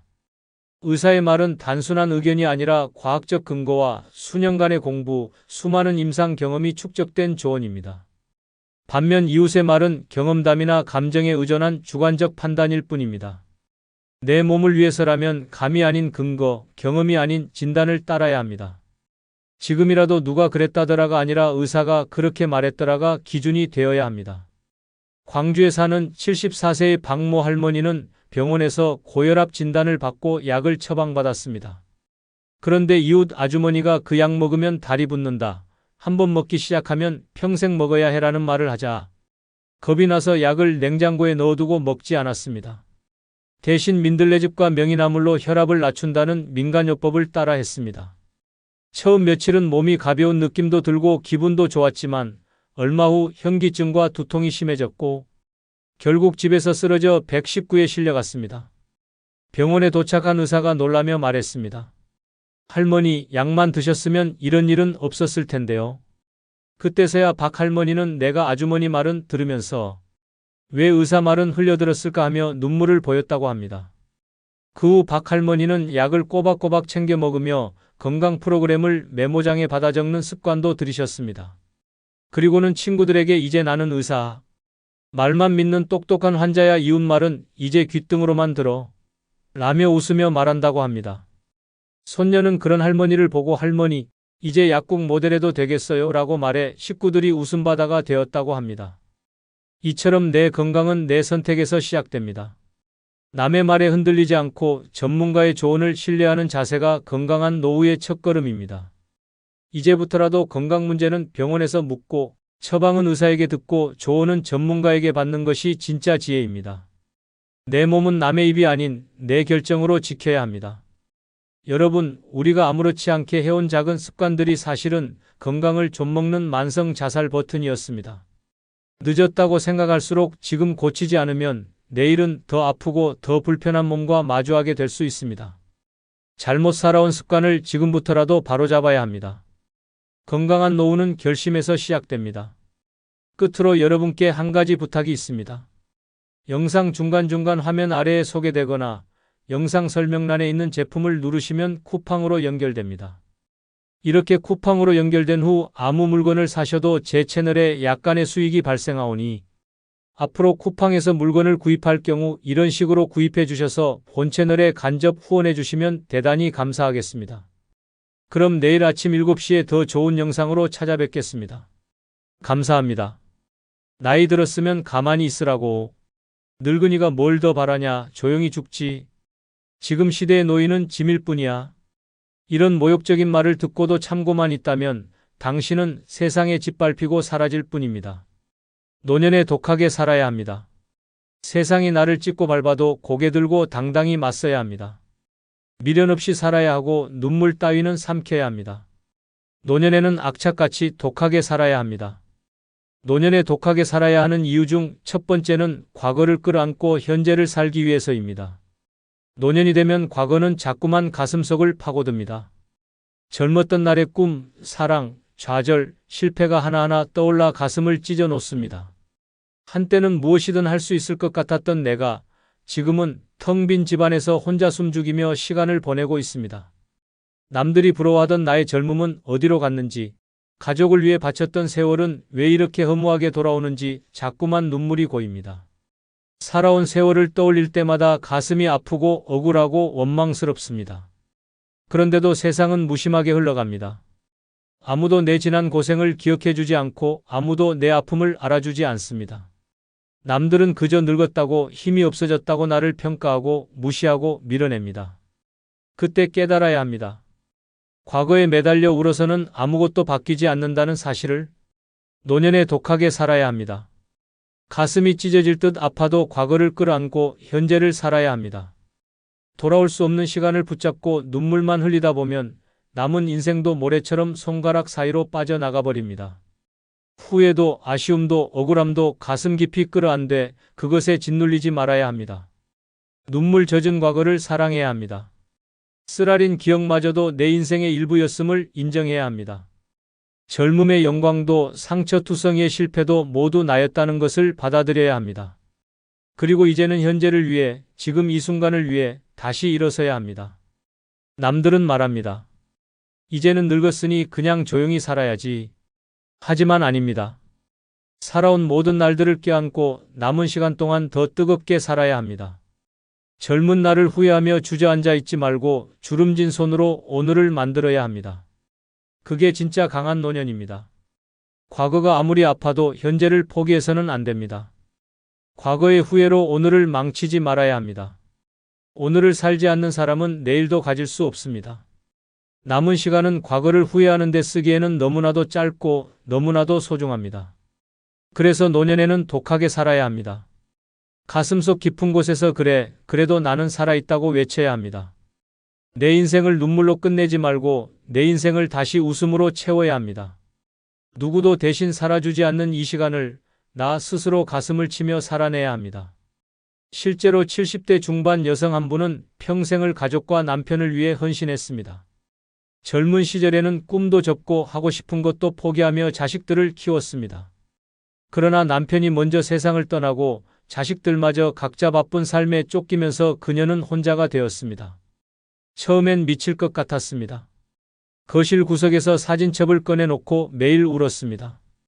내 인생은 뭐였나라는 생각이 끊임없이 몰려왔습니다. 그렇게 몇 달을 눈물로 보내던 어느 날 그녀는 거울 속 자신의 초췌한 얼굴을 보았습니다. 이렇게 죽을 순 없다. 그녀는 작은 결심을 했습니다. 집 근처 문화센터에 등록해 그림을 배우기 시작했습니다. 떨리는 손으로 붓을 잡고 색을 칠하는 동안 그녀는 과거의 아픔을 색으로 덧칠했습니다. 수업이 끝나고 돌아오는 길, 오랜만에 스스로 웃는 자신을 발견했습니다. 지금 그녀는 말합니다. 내 젊은 날은 다시 오지 않지만 내 웃음은 지금도 만들 수 있습니다. 과거를 끌어안고 오늘을 살아가는 것, 그게 진짜 인생입니다. 오늘 당신도 결심해야 합니다. 눈물 젖은 과거를 끌어안되 무너지지 마십시오. 상처받은 기억을 품되 주저앉지 마십시오. 당신은 여전히 살아있습니다. 그리고 살아있는 한 오늘을 살아내야 합니다. 과거를 끌어안고 독하게, 뜨겁게, 당당하게 오늘을 살아가야 합니다. 그것이야말로 진짜 강한 노년입니다. 독하게 살아야 하는 두 번째 이유는 무시하는 사람들에게 당당히 맞서기 위해서입니다. 나이가 들수록 세상은 점점 더 잔인해집니다. 젊었을 때는 인정받고 존중받던 사람도 노인이 되면 한순간에 투명인간 취급을 받습니다. 마트 계산대에서도 무시당하고 병원 대기실에서도 뒤로 밀려나며 길거리에서도 하찮은 존재처럼 지나칩니다. 더 이상 아무도 내 이야기에 귀 기울이지 않고 더 이상 누구도 내 존재를 소중히 여기지 않습니다. 어떤 날은 분명히 먼저 도착했는데도 젊은 사람들이 새치기를 하고 내가 항의하면 늙으면 좀 참아야지라는 비웃음을 듣습니다. 어떤 날은 내 앞에서 노골적으로 한숨을 쉬며 늙은이들이 문제야라는 말이 흘러나옵니다. 그때마다 가슴이 철렁 내려앉고 모욕감에 숨이 막힙니다. 하지만 세상은 사과하지 않습니다. 오히려 더 뻔뻔하게 웃으며 내 존재를 짓밟습니다. 노년에 독하게 살아야 합니다. 무시당하고 짓밟히는 현실 앞에서 침묵하면 결국 짓밟힌 채로 인생을 끝내게 됩니다. 더 이상 고개 숙이지 말아야 합니다. 더 이상 참지 말아야 합니다. 무시하는 사람들에게는 단호하게 맞서야 합니다. 당당히 눈을 맞추고 나를 함부로 대하는 것을 절대 용서하지 말아야 합니다. 나이 먹었다고 얕보지 마라. 나는 너보다 더 많은 세월을 버텨온 사람이다. 내가 살아온 시간을 함부로 취급하지 마라. 이런 당당한 목소리를 세상에 외쳐야 합니다. 나를 무시하는 이들에게는 미소 대신 강렬한 눈빛으로 맞서야 합니다. 그래야 내 존재를 지킬 수 있습니다. 그래야 내 인생의 마지막을 존엄하게 살아낼 수 있습니다. 늙었다고 약해져야 하는 것은 아닙니다. 늙었기에 더 강해져야 합니다. 더 단단해져야 합니다. 젊은 시절 싸워 이긴 수많은 전투처럼 노년에도 무시를 향해 칼날 같은 의지로 맞서야 합니다. 그래야 세상이 함부로 나를 짓밟지 못합니다. 무시를 참으면 남은 것은 굴욕뿐입니다. 하지만 무시를 맞서 이겨내면 남는 것은 자존심입니다. 그리고 그 자존심은 노년을 지탱하는 마지막 힘이 됩니다. 오늘 하루가 마지막이라 해도 고개를 들고 가슴을 펴고 당당히 살아야 합니다. 그것이야말로 살아있다는 증거입니다. 실제로 70대 중반 남성 한 분은 시장에서 과일을 사려다 젊은 상인에게 모욕을 당했습니다. 무거운 짐을 들고 줄을 서 있던 그를 무시하고 다른 손님을 먼저 받으며 늙은이는 천천히 해라고 비웃었습니다. 그 순간 그는 참지 않았습니다. 조용히 뒤로 물러나던 과거의 자신을 떠올리며 이번에는 단단히 마음을 먹었습니다. 그는 상인을 향해 또렷하게 말했습니다. 내가 늙었다고 내 무시에 고개 숙일 것 같냐? 나는 내가 태어나기도 전에 세상을 버텨온 사람이다. 나를 무시할 자격은 내게 없다. 주변 사람들이 모두 놀라서 그를 바라봤습니다. 상인도 당황해 아무 말도 못했습니다. 그날 이후 그 시장에서 그는 존경받는 어르신으로 불리기 시작했습니다. 사람들은 그를 다르게 대했고 그는 처음으로 나 자신이 자랑스럽다고 느꼈습니다. 지금 그는 말합니다. 한번 용기를 냈더니 내 인생이 달라졌어요. 무시하는 사람 앞에서 침묵하면 내 인생이 지워지는 겁니다. 이제 나는 누구 앞에서도 고개 숙이지 않습니다. 오늘 당신도 결심해야 합니다. 무시하는 세상 앞에서 고개 숙이지 마십시오. 노년에 독하게 살아야 합니다. 내 존재를 지키기 위해, 내 인생을 끝까지 당당히 살아내기 위해 지금 이 순간부터라도 세상 앞에 고개를 빳빳이 들고 맞서야 합니다. 당신은 살아있는 한 존중받아야 할 소중한 존재입니다. 세상이 뭐라 해도 당신의 가치는 변하지 않습니다. 독하게 살아야 하는 세 번째 이유는 죽음을 두려워하지 않기 위해서입니다. 노년이 되면 죽음의 그림자는 점점 짙어집니다. 아침에 눈을 뜰 때마다 혹시 오늘이 마지막이 아닐까 하는 두려움이 엄습합니다. 친구가 하나둘 떠나고 병원 가는 일이 일상이 되고 내 몸이 내 몸 같지 않다는 것을 느끼는 순간 죽음은 더 이상 먼 이야기가 아닙니다. 사람들은 말합니다. 죽음은 자연스러운 거야. 하지만 막상 그 앞에 서면 누구도 담담할 수 없습니다. 세상을 떠난다는 것, 사랑하는 사람들과 영영 이별한다는 것, 이름조차 사라진다는 것, 그 모든 것이 가슴을 조여옵니다. 두려움은 침묵처럼 마음을 짓누르고 어느 순간부터 하루하루를 살고 있는 것이 아니라 죽음을 기다리는 것처럼 변해갑니다. 노년에 독하게 살아야 합니다. 죽음이 무서워 주저앉지 말고 두려움에 지지 말고 오히려 그 죽음을 당당히 마주해야 합니다. 그래, 죽음이 오겠지. 하지만 그날이 올 때까지 나는 내 삶을 뜨겁게 살겠다는 결심이 필요합니다. 죽음은 피할 수 없지만 죽음이 내 삶을 집어삼키게 놔둘 필요는 없습니다. 죽음을 두려워하지 않기 위해서는 지금을 살아야 합니다. 어차피 죽을 거라며 포기해버리는 순간 그때부터 진짜 죽음이 시작됩니다. 살아있는 동안은 끝까지 살아야 합니다. 웃고 사랑하고 꿈꾸고 걸어야 합니다. 가슴이 뛰는 순간까지, 숨이 닿는 순간까지 살아야 합니다. 죽음은 나를 데리러 오겠지만 그날이 오기 전까지 나는 내 존재를 세상에 남기고 가야 합니다. 내 웃음, 내 발자국, 내 흔적을 남기고 가야 합니다. 주저앉아 흐느끼며 죽음을 기다리는 삶이 아니라 매일매일을 마지막인 것처럼 뜨겁게 살아내야 합니다. 그래야 마지막 순간에도 후회하지 않습니다. 그래, 나는 내 몫을 다했다. 나는 끝까지 살아냈다는 마음으로 눈을 감을 수 있습니다. 그것이야말로 죽음을 두려워하지 않는 진짜 강한 삶입니다. 노년에 독하게 살아야 하는 이유는 죽음이라는 거대한 두려움 앞에서도 끝까지 나를 지키기 위해서입니다. 실제로 70대 중반 남성 한 분은 은퇴 후 하루하루 죽음에 대한 공포에 시달렸습니다. 친구들이 세상을 떠날 때마다, 장례식장을 다녀올 때마다 다음은 나일지도 모른다는 생각에 가슴이 무너졌습니다. 방 안에 틀어박혀 나가지도 않고 사람도 만나지 않았습니다. 세상과 단절된 채 살아있는 시체처럼 지냈습니다. 그러다 어느 날 우연히 본 신문 기사 하나가 그의 마음을 흔들었습니다. 죽음을 기다리느니 하루를 살아라. 그 문장을 읽는 순간 그는 울음을 터뜨렸습니다. 그래, 나는 아직 살아있잖아. 그는 다음 날 무작정 운동화를 신고 집을 나섰습니다. 동네 뒷산을 올랐고 헉헉거리면서도 정상까지 올라가 큰 소리로 외쳤습니다. 나는 아직 살아있다. 그날 이후 그는 하루도 빠짐없이 밖으로 나갔습니다. 시장 골목을 걷고 작은 모임에 참석하고 친구들에게 먼저 연락을 하기 시작했습니다. 매일 하늘을 바라보며 다짐했습니다. 오늘 하루 끝까지 살아내자. 지금 그는 말합니다. 죽음을 두려워한 시간들은 모두 허비였어요. 지금은 죽음이 와도 괜찮아요. 나는 오늘을 제대로 살고 있으니까요. 오늘 당신도 결심해야 합니다. 죽음을 두려워하지 않기 위해 지금 이 순간을 온 힘을 다해 살아야 합니다. 주저앉지 말고 포기하지 말고 끝까지 뜨겁게 걸어야 합니다. 죽음은 언젠가 오지만 살아있는 지금은 오직 당신의 것입니다. 독하게 살아야 죽음조차 당신을 함부로 건드리지 못합니다. 지금 살아내십시오. 그리고 끝까지 당신답게 당당하게 빛나십시오.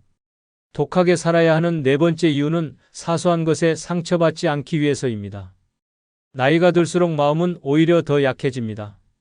젊은 날에는 바람처럼 넘겼던 말도 무심코 주고받은 농담 한마디도 가슴을 후벼 팝니다. 늙으면 눈치도 없다. 요즘 노인들은 왜 저래 같은 무심한 말에 피멍이 들고 가족의 작은 무관심에도 깊은 외로움에 빠집니다. 그렇게 사소한 상처가 쌓이고 쌓여 어느 날은 온몸이 멍투성이가 된 듯한 고통을 느낍니다. 하지만 이대로 무너질 수 없습니다. 노년에 독하게 살아야 합니다. 작은 말 한마디, 무심한 시선 하나에도 주저앉는다면 남은 인생은 끝없는 눈물의 연속이 됩니다. 그 어떤 것도 그 누구의 말도 나를 무너뜨리게 놔둬서는 안 됩니다. 내가 무너지지 않으려면 마음을 단단하게 다져야 합니다. 작은 상처에도 쓰러지지 않기 위해서는 마음속에 강철을 심어야 합니다. 세상은 노인에게 친절하지 않습니다. 아무리 열심히 살아왔어도 지금 약해 보이는 순간 그들은 가차없이 짓밟습니다. 길거리에서 툭툭 부딪혀도 병원 대기실에서 무시당해도 심지어 가족들 사이에서도 소외되어도 그 모든 순간을 꿋꿋하게 견뎌야 합니다. 작고 보잘것없는 것들에 매번 마음을 다치며 살다 보면 결국 남는 건 깊은 상처뿐입니다. 노년의 가장 무서운 적은 외부가 아니라 내 안에 생긴 끝없는 상처입니다. 하루에도 몇 번씩 마음이 무너지고 눈물이 고이고 가슴이 저리면 삶이 무너집니다. 그래서 사소한 것에 휘둘리지 않는 강한 마음이 필요합니다. 남의 말에 웃고 넘기고 무례한 시선도 태연히 무시할 수 있는 강단이 있어야 합니다.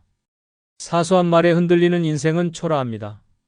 작은 상처에 넘어지는 인생은 슬픕니다. 이제는 강해져야 합니다. 노년에 독하게 살아야 하는 이유는 내 마음을 내가 지켜야 하기 때문입니다. 상처받을 시간에 웃어야 하고 무너질 시간에 걸어야 합니다.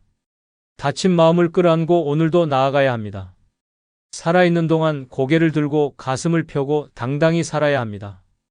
실제로 70대 초반 여성 한 분은 사소한 말 한마디에도 쉽게 상처받았습니다. 시장에서 지나가던 젊은이가 늙은이들은 왜 저리 느려라는 말을 던졌을 때 그녀는 며칠 동안 밥도 제대로 먹지 못했습니다. 가족들이 바빠서 생일날 전화 한 통 없었을 때 그녀는 며칠을 울며 지냈습니다. 그러던 어느 날 공원 벤치에 앉아 있다가 작은 깨달음을 얻었습니다. 옆에 앉은 비둘기떼를 보며 생각했습니다. 저 작은 새들은 누가 뭐라 해도 신경 쓰지 않고 자기 갈 길을 가는데 나는 왜 저렇게 작은 말에 무너지는 걸까? 그날 이후 그녀는 다짐했습니다. 이제부터는 작은 말에 흔들리지 않겠다. 누군가 무례하게 굴어도 조용히 웃으며 무시했습니다. 가족들이 잊어버린 생일에도 스스로 케이크를 사고 촛불을 켜고 나 수고했다며 자신을 축하했습니다. 지금 그녀는 말합니다. 상처받을 시간에 나를 사랑하기로 했어요. 그랬더니 인생이 훨씬 가벼워졌어요. 이제 그녀는 어떤 말에도 어떤 시선에도 흔들리지 않습니다. 당당하게 꿋꿋하게 자신의 삶을 살아갑니다. 오늘 당신도 결심해야 합니다. 작은 말 한마디에 무너지고 작은 상처에 흔들리는 나를 끝내야 합니다. 노년에 독하게 살아야 합니다. 사소한 것에 상처받지 않고 내 마음을 지키며 살아가는 것, 그것이야말로 마지막까지 아름답게 빛나는 인생입니다. 독하게 살아야 하는 다섯 번째 이유는 내 삶을 후회 없이 마무리하기 위해서입니다. 살아온 세월을 돌아볼 때 누구나 가슴속에 하나쯤은 후회의 그림자를 품고 있습니다. 그때 그렇게 하지 말걸, 조금만 더 용기 냈으면, 나를 위해 한 번쯤 살아봤으면 하는 아쉬움이 가슴 깊은 곳에서 계속 웅크리고 있습니다. 하지만 젊었을 때는 시간이 많다고 착각합니다. 언젠가는, 나중에는, 다음에는 하며 모든 걸 미뤘습니다. 그러나 노년에 접어들면 남은 시간이 눈에 보이기 시작합니다. 달력을 넘길 때마다 조급해지고 하루하루가 마지막처럼 느껴집니다. 그리고 비로소 깨닫습니다. 더 이상은 미룰 수 없다는 사실을. 문제는 이때입니다. 준비되지 않은 사람은 후회와 원망 속에서 무너지고, 독하게 살아온 사람만이 마지막까지 웃으며 자신의 인생을 마무리할 수 있습니다. 노년에 독하게 살아야 합니다. 하고 싶은 말이 있다면 참지 말고 해야 합니다. 가고 싶은 곳이 있다면 핑계 대지 말고 가야 합니다. 사랑하고 싶은 사람이 있다면 주저 말고 사랑해야 합니다. 내 삶의 주인이 되어야 합니다. 타인의 시선, 가족의 기대, 세상의 기준에 얽매여 내 인생을 허비할 시간이 없습니다. 후회란 끝나고 나서야 피눈물 흘리며 깨닫는 것입니다. 조금만 더 용기 냈으면, 조금만 더 나를 위해 살았으면 하는 후회는 남은 시간 동안 가슴을 핥히며 떠나지 않습니다. 그렇기에 지금 이 순간 독하게 살아야 합니다. 남에게 맞춰 사는 인생이 아니라 오롯이 나를 위한 인생을 살아야 합니다. 내 삶을 후회 없이 마무리하는 것, 그것이야말로 진짜 승리입니다. 죽음 앞에서도 나는 내 인생을 다 살았다며 담담히 웃을 수 있어야 합니다. 무언가를 놓쳐도 실수해도 괜찮습니다. 다만 나를 놓치지 않는다면 그 인생은 실패한 것이 아닙니다. 노년이란 마지막이 아닙니다. 노년은 내 삶을 완성하는 가장 중요한 순간입니다. 그리고 이 순간을 후회 없이 채우려면 반드시 독하게 살아야 합니다. 작은 두려움, 남의 시선, 무의미한 미련 따위에 휘둘리지 말고 오직 나를 위해, 오늘을 위해 살아야 합니다. 실제로 70대 후반 여성 한 분은 평생 가족만을 위해 헌신했습니다. 남편 뒷바라지, 자식 뒷바라지 어느 하나 빠짐없이 책임졌습니다. 정작 자신을 위해 산 시간은 단 하루도 없었습니다. 젊었을 때 꿈꾸었던 그림 공부도 포기했고 친구들과 떠나고 싶었던 여행도 포기했습니다. 그녀는 늘 나중에, 언젠가는 이라고 말했습니다. 그러나 세월은 그녀를 기다려주지 않았습니다. 남편이 세상을 떠나고 자식들은 각자 가정을 꾸리며 바빠졌습니다. 홀로 남겨진 그녀는 비로소 깨달았습니다. 나는 단 한 번도 나를 위해 살지 않았다는 사실을. 그날 이후 그녀는 달라졌습니다. 40에 넘게 미뤘던 그림 공부를 시작했습니다. 작은 동호회에 가입해 같은 꿈을 꾸는 사람들과 함께 웃고 울고 배우며 하루하루를 채워갔습니다. 때로는 낯선 도시로 혼자 여행을 떠나고 작은 공연장에서도 박수를 보냈습니다. 지금 그녀는 말합니다. 늦었다고 생각했지만 지금이라도 나를 위해 살기로 했어요. 후회하고 싶지 않아서요. 내 삶은 이제야 비로소 완성되고 있습니다. 오늘 당신도 결심해야 합니다. 더 이상 미루지 마십시오. 더 이상 두려워하지 마십시오. 노년에 독하게 살아야 합니다. 내 삶을 후회 없이 마무리하기 위해, 내 인생을 마지막까지 아름답게 지켜내기 위해 지금 이 순간부터 당신만의 이야기를 써 내려가야 합니다. 당신의 삶은 아직 끝나지 않았습니다. 그리고 그 마지막 페이지는 당신 스스로가 멋지게 채워야 합니다. 멀쩡하던 아버지가 갑자기 쓰러졌어요. 분명 어제까지만 해도 정정하셨는데 아침에 일어나 보니 숨을 안 쉬고 계셨어요. 그냥 감기인 줄 알았는데 병원에선 이미 늦었다고 하더라고요. 이처럼 갑작스럽고 예고 없는 죽음, 그 시작은 언제나 평소와 똑같았던 일상에서 시작됩니다. 노년기의 몸은 눈에 띄지 않게 약해지고 조그만 실수 하나가 뇌를 멈추고 심장을 멎게 하고 숨을 끊어놓습니다. 아무렇지 않게 반복하던 그 행동 하나가 당신의 마지막이 될 수 있습니다. 늙어 순식간에 사망으로 이어지는 5가지 위험한 행동 중 첫 번째 행동은 뇌졸중 전조 증상 무시하는 행동입니다. 뇌졸중은 예고 없이 찾아오지 않습니다. 반드시 경고 신호를 보냅니다. 하지만 그 신호를 무시한 순간 뇌는 침묵하고 몸은 무너지고 맙니다. 뇌졸중의 전조 증상을 무시하는 행동은 단순한 방심이 아니라 스스로 생명줄을 끊는 자해행위입니다. 그냥 피곤한가 보다, 잠을 잘 못 잤나? 라는 생각 하나가 다음 순간 당신을 병원, 중환자실 침대에 눕히고 말 것입니다. 뇌졸중은 조용한 살인자입니다. 갑작스럽게 말을 더듬거나 한쪽 팔이나 다리에 힘이 빠지고 얼굴이 비뚤어지는 증상은 단순히 지나가는 증상이 아니라 뇌 속에서 이미 혈관이 막히거나 터지고 있다는 절박한 신호입니다. 그러나 많은 노년층은 이 신호를 무시합니다. 자고 나면 괜찮겠지, 나이 들어 그러는 거지라고 넘기면서 골든타임을 날려버립니다. 이때 뇌세포는 초당 수천 개씩 죽어가고 있고 기회는 점점 사라지고 있습니다. 뇌졸중은 증상 발생 후 3시간 이내에 치료를 시작해야 후유증을 줄일 수 있습니다. 하지만 증상을 무시하고 병원을 늦게 찾으면 언어장애, 반신마비, 인지저하 같은 심각한 후유증이 평생을 따라다닙니다. 뇌는 한번 손상되면 회복이 매우 어렵기 때문에 전조 증상을 무시한 대가는 단순한 후회로 끝나지 않습니다. 그것은 곧 삶의 질을 완전히 박살내는 치명적인 실수입니다. 특히 노년층은 전조 증상을 감기 몸살이나 피로와 혼동하는 경우가 많습니다. 갑자기 손이 떨리거나 단어가 생각나지 않거나 걸을 때 균형이 흔들리는 증상이 나타나면 즉시 병원을 찾아야 합니다. 이런 증상은 피곤해서 생긴 것이 아니라 뇌혈관이 도와달라며 보내는 구조 신호입니다. 이 신호를 외면한 순간 뇌는 손을 놓고 결국 몸 전체가 그 대가를 치르게 됩니다. 노년의 뇌는 젊을 때보다 훨씬 예민하고 약합니다.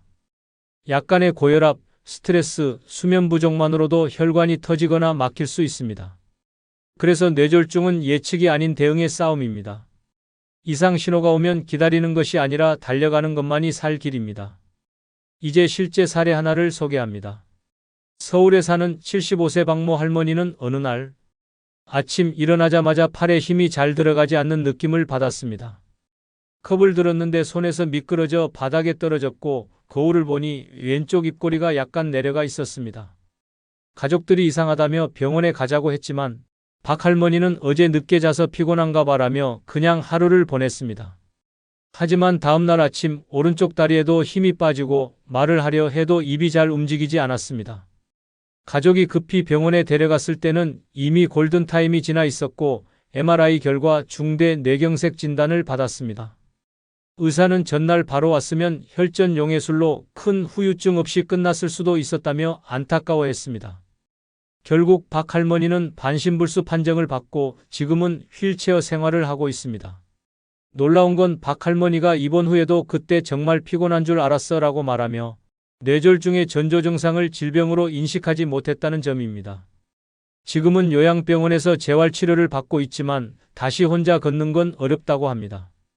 가족들은 하루만 빨리 갔어도라는 말을 수없이 되뇌며 죄책감에 시달리고 있습니다. 박 할머니는 요양병원에서 만나는 어르신들에게 늘 이렇게 말한다고 합니다. 입이 이상하거나 손이 안 움직이면 무조건 병원 가. 피곤한 게 아니고 뇌가 고장 나려는 거야. 이 말에 많은 이들이 고개를 끄덕이며 메모장에 적는다고 합니다. 당신의 몸은 죽기 전에 반드시 신호를 보냅니다. 뇌는 결코 말없이 무너지지 않습니다.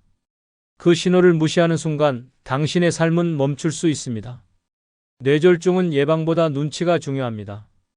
그 눈치를 못 챘을 때 죽음은 조용히 문을 엽니다. 두 번째 위험한 행동은 감기에 걸렸는데 병원 안 가는 행동입니다. 감기에 걸렸는데 병원에 가지 않는 행동은 노년기에 있어 자살행위나 다름없습니다. 단순한 기침과 콧물, 미열로 시작된 작은 감기가 몸 전체를 무너뜨리는 거대한 질병으로 번질 수 있다는 사실을 많은 사람들이 모르고 있습니다. 특히 나이가 들수록 면역력은 극도로 떨어지고 회복력은 현저히 낮아지기 때문에 감기는 더 이상 가벼운 병이 아니라 생명을 위협하는 무서운 병입니다. 노년층에게 감기는 종종 폐렴으로 발전합니다. 폐렴은 국내 노년 사망 원인 중 상위권을 차지하고 있는 무서운 질병입니다. 감기가 폐까지 번지면 숨 쉬는 것이 어려워지고 고열과 기침, 가래가 심해지며 산소 포화도가 급격히 떨어지게 됩니다. 심한 경우 호흡곤란으로 인해 중환자실에 실려가거나 산소호흡기에 의존하게 되는 상황도 발생합니다. 그런데 문제는 많은 노인들이 이 정도쯤은 참으면 낫는다며 병원을 가지 않는다는 것입니다. 이 판단 하나가 생사를 가르는 결정이 됩니다. 감기라고 방심한 사이 염증이 혈액을 타고 온몸으로 퍼지는 폐혈증으로 악화되는 경우도 있습니다. 폐혈증은 치사율이 매우 높은 전신 감염 증상으로 한번 진행되기 시작하면 며칠 안에 장기가 마비되고 혈압이 떨어지며 결국 다발성 장기 부전으로 사망에 이를 수 있습니다. 실제로 병원에는 감기로 시작해 병원에 너무 늦게 도착한 노인 환자들이 치료도 받지 못하고 세상을 떠나는 일이 빈번히 발생합니다. 또한 감기에 걸렸을 때 열이 계속 나고 식욕이 떨어지고 물도 못 마시는 상태가 지속되면 탈수 증상이 찾아옵니다. 노년기에는 수분 보유 능력이 약해지기 때문에 탈수는 곧 전해질 불균형과 혈압 저하로 이어지고 이로 인해 뇌졸중이나 심근경색 등 치명적인 합병증이 생깁니다. 즉, 감기 하나가 몸속 모든 시스템을 흔들 수 있는 시한폭탄인 셈입니다. 특히 요즘처럼 감기 바이러스가 독해진 시기에는 더더욱 위험합니다. 단순한 바이러스도 폐나 심장에 무리를 줄 수 있고 만성질환이 있는 경우엔 질환을 악화시켜 갑작스러운 심정지나 호흡정지를 유발할 수 있습니다. 병원 한 번 가면 끝날 일을 참다가 영영 집으로 돌아오지 못하는 경우는 절대 드문 일이 아닙니다. 이제 실제 사례 하나를 들어보겠습니다. 전주에 사는 80세 김모 할머니는 겨울철 감기에 자주 걸리는 편이었습니다. 평소에도 기침을 달고 살았기 때문에 이번에도 언제나처럼 며칠 쉬면 낫겠지라며 그냥 버티기로 했습니다. 가족들이 병원에 가자고 했지만 할머니는 감기쯤은 약 안 먹고 이겨야 면역력이 생긴다며 꿋꿋하게 고집을 부렸습니다. 문제는 3일이 지나도 열이 떨어지지 않고 밤마다 심하게 기침을 하며 숨쉬기가 힘들다고 호소하기 시작한 때였습니다. 가족들이 강제로 병원에 데려갔을 때는 이미 폐에 염증이 가득 차 있었고 의사는 폐렴이 많이 진행돼 바로 입원해야 한다고 말했습니다. 병원에서 산소를 꽂고 치료를 받았지만 폐혈증 초기 증상까지 나타나며 급히 중환자실로 옮겨졌습니다. 의료진은 하루만 더 늦었어도 생명이 위험했을 것이라고 말했고 김할머니는 중환자실에서 4일을 버틴 끝에 겨우 일반 병실로 옮겨졌습니다. 퇴원 후에도 한 달 넘게 기침이 남아있어 재활치료를 받으며 건강을 회복해야 했습니다. 이후 김할머니는 이렇게 말하곤 합니다. 나는 감기가 아니라 고집 때문에 죽을 뻔했다고. 이 일을 계기로 가족들은 할머니가 기침 한 번만 해도 병원 예약부터 잡고 약을 챙겨두며 항상 건강 체크에 민감하게 반응하고 있습니다. 김할머니도 이제는 감기 기운이 오면 스스로 마스크를 쓰고 병원을 찾는 습관을 들였습니다. 그리고 동네 친구들에게도 늘 이렇게 말합니다. 감기 무시하면 병원비가 아니라 관값이 들어간다고. 노년의 감기를 우습게 보면 생명도 우습게 되는 결과를 맞게 됩니다. 세 번째 위험한 행동은 목욕 직후 바로 찬 바람 쐬는 행동입니다. 목욕 직후 바로 찬바람을 쐬는 행동은 노년층에게 있어 생명의 스위치를 스스로 끄는 행위와도 같습니다. 따뜻한 물로 몸이 풀려 혈관이 확장된 상태에서 갑작스럽게 차가운 공기를 맞으면 혈관은 경련을 일으키며 수축하고 심장은 강한 압박을 받습니다. 그 결과 뇌졸중, 심근경색, 급성 저체온증이 동시에 몰려오는 3중 사망 위기가 발생하게 됩니다. 노년기의 몸은 체온을 조절하는 능력이 젊을 때보다 현저히 떨어져 있습니다. 특히 목욕은 몸의 혈류를 순환시키고 긴장을 푸는 작용을 하므로 목욕 후에는 몸 전체의 긴장이 풀리고 혈압이 일시적으로 낮아지게 됩니다. 이 상태에서 갑자기 찬 공기를 맞게 되면 혈관이 급속도로 수축하면서 혈압이 급상승하고 심장에는 갑작스러운 부담이 가해지게 됩니다. 한마디로 심장폭탄을 껐다 켰다 하는 셈입니다. 실제로 한겨울에 욕실에서 나와 맨몸으로 복도나 베란다, 현관 쪽으로 이동하다 그대로 쓰러지는 사례는 매우 많습니다.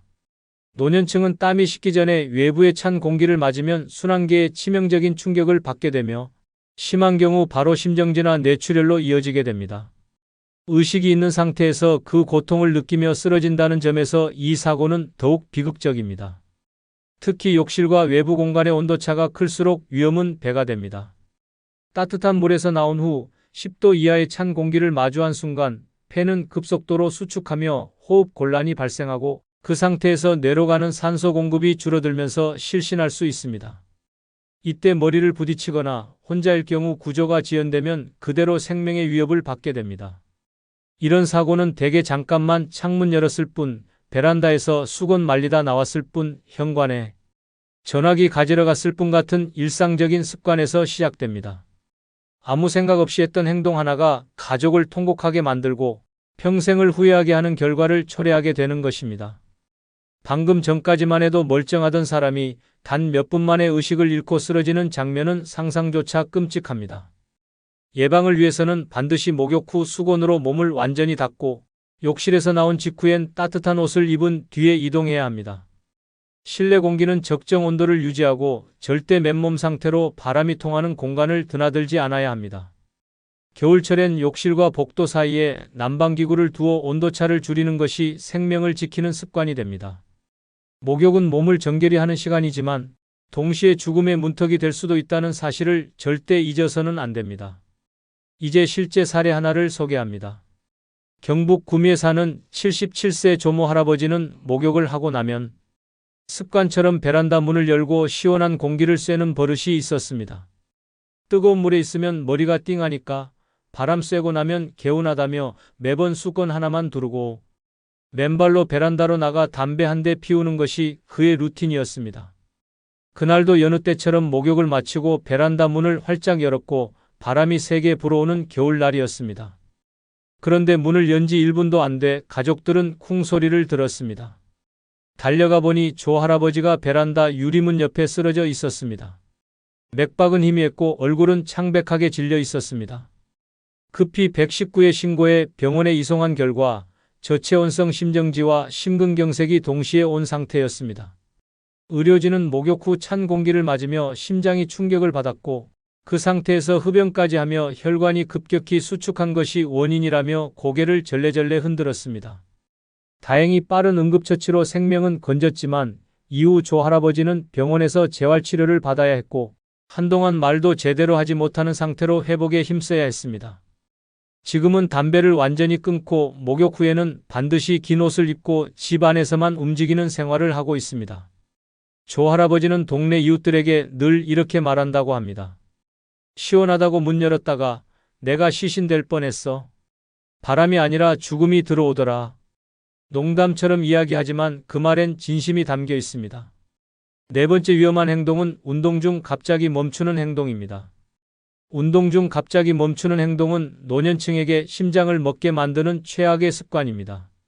운동은 건강에 좋다는 말만 믿고 준비도 없이 무리하게 시작해놓고 중간에 숨이 차거나 피곤하다는 이유로 갑자기 멈추면 그 순간 당신의 심장도 멈출 수 있습니다. 몸이 한껏 활성화된 상태에서 갑작스레 활동을 중단하면 심장과 혈관에 과부하가 걸리며 급성 심정지나 뇌졸중으로 이어질 수 있는 치명적인 상황이 발생합니다. 운동을 하면 혈액순환이 빨라지고 심장은 더 많은 혈액을 공급하기 위해 격하게 박동합니다. 특히 노년층은 혈관이 좁아지고 심장 기능이 약해져 있기 때문에 이 과정을 매우 민감하게 받아들입니다. 이때 갑자기 운동을 멈추면 근육은 더 이상 혈액을 끌어당기지 않고 심장은 과도하게 박동하던 리듬을 잃게 되며 결과적으로 혈압이 급격하게 떨어지거나 반대로 급상승하면서 심장과 뇌에 치명적인 타격을 입히게 됩니다. 예를 들어 달리기나 빠른 걷기를 하다 갑자기 멈춰 서서 앉거나 누우면 다리에 모여있던 혈액이 갑자기 위로 몰리면서 뇌로 가는 혈류가 부족해집니다. 이는 실신, 어지럼증, 심지어 뇌경색까지 유발할 수 있으며 심한 경우 그 자리에서 쓰러져 의식을 잃는 사고로 이어질 수 있습니다. 운동 중단은 단순한 휴식이 아니라 노년의 생명을 담보로 하는 심장 도박인 것입니다. 특히 고혈압, 당뇨, 심장질환을 앓고 있는 노년층은 더더욱 주의해야 합니다. 운동 중 몸이 덥고 땀이 나는 상태에서 갑자기 멈추면 체내 순환계가 급격히 혼란을 일으켜 심장 리듬이 무너지며 부정맥이나 심정지가 발생할 수 있습니다. 겉보기엔 단순한 숨고르기처럼 보여도 몸속에서는 생명이 위태로운 변화가 일어나고 있는 것입니다. 그래서 운동은 시작보다 마무리가 중요합니다. 무조건 서서히가 기본입니다. 걷기나 뛰기 후에는 반드시 5분 이상 천천히 걸으며 심박수를 안정시키고 스트레칭으로 근육을 풀어주며 체온을 조절해야 합니다. 무리했다 싶을 때 멈추는 것이 아니라 줄이는 것이 정답입니다. 운동은 건강을 위한 것이지 생명을 거는 투쟁이 되어서는 안 됩니다. 실제 사례를 하나 소개합니다. 경기도 고양에 사는 72세 이모 할아버지는 평소에 자전거 타는 것을 무척 좋아했습니다. 주말이면 한강변을 따라 20km씩 달리는 것이 그의 취미였고 나는 아직 젊으라며 땀을 흘리는 것을 자랑으로 여겼습니다. 문제는 운동을 끝내는 방식이었습니다. 늘 숨이 찰 때까지 달리고 도착 지점에선 자전거에서 내려 그대로 벤치에 털썩 주저앉는 버릇이 있었습니다. 그날도 마찬가지였습니다. 한참을 달린 후 땀이 뻘뻘 나는 상태로 자전거를 세우고 아무런 정리 운동 없이 벤치에 앉아 물을 마셨습니다. 갑자기 어지러움을 느끼며 말이 꼬이기 시작했고 이내 얼굴이 하얗게 질리더니 그대로 고개를 떨구고 쓰러졌습니다. 주변 시민들이 놀라 119를 부르고 응급조치를 했고 병원에 도착해 확인한 결과 급성 심정지로 인한 일시적 심장마비였습니다. 의사는 운동 직후 갑자기 멈춘 것이 원인이며 서서히 멈췄다면 이런 일은 없었을 것이라며 단호히 말했습니다. 이 할아버지는 며칠간 집중치료를 받고 다행히 의식을 회복했지만 이후 심장 기능이 예전 같지 않아 하루 한 번 약을 먹으며 관리하고 있습니다. 지금은 주변에 운동 끝내고 갑자기 멈추면 그게 끝이 될 수 있다고 말하며 산책 후에도 반드시 정리운동을 하고 집에 들어가는 습관을 실천하고 있습니다. 친구들 사이에선 심장 멈췄다 살아온 사람이라며 반농담처럼 불리지만 정작 본인은 그 순간을 떠올리면 지금도 식은땀이 난다고 합니다. 노년의 운동은 욕심보다 리듬이 중요합니다. 운동을 오래 할 필요는 없습니다. 하지만 멈출 땐 반드시 천천히, 조심스럽게, 그리고 의식적으로 해야 합니다. 그게 진짜 건강입니다. 5번째 위험한 행동은 혼자 등산 가는 행동입니다. 혼자 등산 가는 행동은 노년기에 있어 목숨을 건 외출입니다. 자연을 즐기려 떠난 산행이 단 몇 초 만에 조난사고로, 고립된 죽음으로, 그리고 유족의 비명으로 끝날 수 있습니다. 특히 체력과 균형 감각이 떨어지는 노년층에게 산은 힐링 공간이 아니라 언제라도 생명을 앗아갈 수 있는 자연의 덫이 됩니다. 산에서는 일어날 수 있는 모든 사고가 더 빠르게, 더 심각하게 진행됩니다. 발을 헛디뎌 미끄러지는 낙상, 돌부리에 발목이 꺾이는 염좌, 갑작스러운 심장마비나 뇌졸중, 체력, 고갈, 저체온증 등 어느 하나 가볍게 볼 수 없습니다. 이 모든 상황이 혼자일 때는 곧 도움을 받을 수 없는 상태로 직결되며 구조가 늦어질수록 생존 가능성은 점점 낮아집니다. 특히 등산로 중간에서 쓰러지거나 의식을 잃는 경우 다른 등산객이 지나가지 않는 이상 발견되기조차 어렵습니다. 핸드폰이 터지지 않는 구간이라면 119에 연락조차 할 수 없으며 밤이 되면 기온은 급격히 떨어져 저체온증에 빠질 수 있습니다. 이런 상황에서 혼자 산에 있었다면 가족이 알게 되는 순간은 이미 시신으로 발견된 후일 가능성이 높습니다. 혼자 등산하는 노년층 대부분은 산은 익숙하다, 나만의 시간이 필요하다는 이유를 내세웁니다. 하지만 산은 당신을 기다려주지 않으며 고집은 언제나 비극을 부릅니다. 체력이 예전 같지 않다는 사실을 외면하고 관절 통증을 무시한 채 오르막을 오르고 숨이 차는데도 멈추지 않고 올라가는 행위는 자살 행위에 가까운 무모함입니다. 등산은 협동이 생명줄입니다. 누군가 옆에 있어야 위급 상황에 대처할 수 있으며 단 몇 분 차이로 생사를 가를 수 있기 때문입니다. 등산을 하고 싶다면 반드시 동행인을 두어야 하며 최소한 본인의 동선을 가족에게 미리 알리고 휴대폰을 완충시켜 비상시 연락이 가능하도록 해야 합니다. 휴식은 자주, 무리는 절대 하지 않아야 하며 산 중턱 이상은 반드시 일기예보와 체력 상태를 확인한 후 도전해야 합니다. 자연을 즐기려다 자연에게 삼켜지는 일이 반복되지 않도록 준비와 동행은 필수입니다. 이제 실제 사례를 하나 소개합니다. 경기도 양평에 사는 76세 송모 할아버지는 평생 등산을 즐겨온 분이었습니다. 젊을 땐 백두대간도 혼자 넘던 분이라 이 정도 야산쯤이야 라며 늘 혼자 산을 오르곤 했습니다. 그날도 집 근처 500m짜리 산을 오르기 위해 아침 일찍 도시락 하나 들고 산을 올랐습니다. 하지만 전날 비가 온 후라 등산로는 미끄럽고 바위에는 이끼가 끼어 있었습니다. 정상 부근에서 경사진 바위를 건너다 발이 미끄러지며 크게 넘어졌고 무릎이 돌아가면서 허리까지 충격을 받았습니다. 혼자 일어날 수 없었고 핸드폰은 그날따라 배터리가 거의 없어 전화를 걸자마자 꺼졌습니다. 움직일 수 없는 상태로 몇 시간을 버티다 마침 같은 등산로를 지나던 다른 등산객이 송 할아버지를 발견하고 구조 요청을 해 병원으로 이송될 수 있었습니다. 병원에서는 무릎 인대 파열과 요추 골절이라는 진단을 내렸고 몇 달간 입원 치료와 재활을 받았습니다. 송할아버지는 그때를 회상하며 이렇게 말합니다. 산이 나를 좋아한다고 생각했는데 산은 그런 감정이 없더라. 그냥 실수하면 데려가 버리는 거더라고. 지금은 늘 등산 동호회 사람들과 함께 다니며 혼자 산에 가는 일은 단 한 번도 없다고 합니다. 동호회 모임에서는 혼산 금지라는 규칙까지 만들어 놓고 출발 전 서로 위치를 확인하며 안전에 각별히 신경을 씁니다. 송 할아버지는 그날을 계기로 산은 항상 겸손해야 한다는 걸 뼈저리게 느꼈다고 말합니다. 그리고 동네 어르신들에게 늘 이렇게 강조합니다. 혼자 산에 가면 산신령이 반가워하지 않고 데려가려고 기다린다니까? 산은 아름답지만 결코 만만하지 않습니다. 혼자 등산하는 행동은 자연 속에서 자신을 고립시키는 행위이며 그 고립이 곧 마지막이 될 수 있습니다.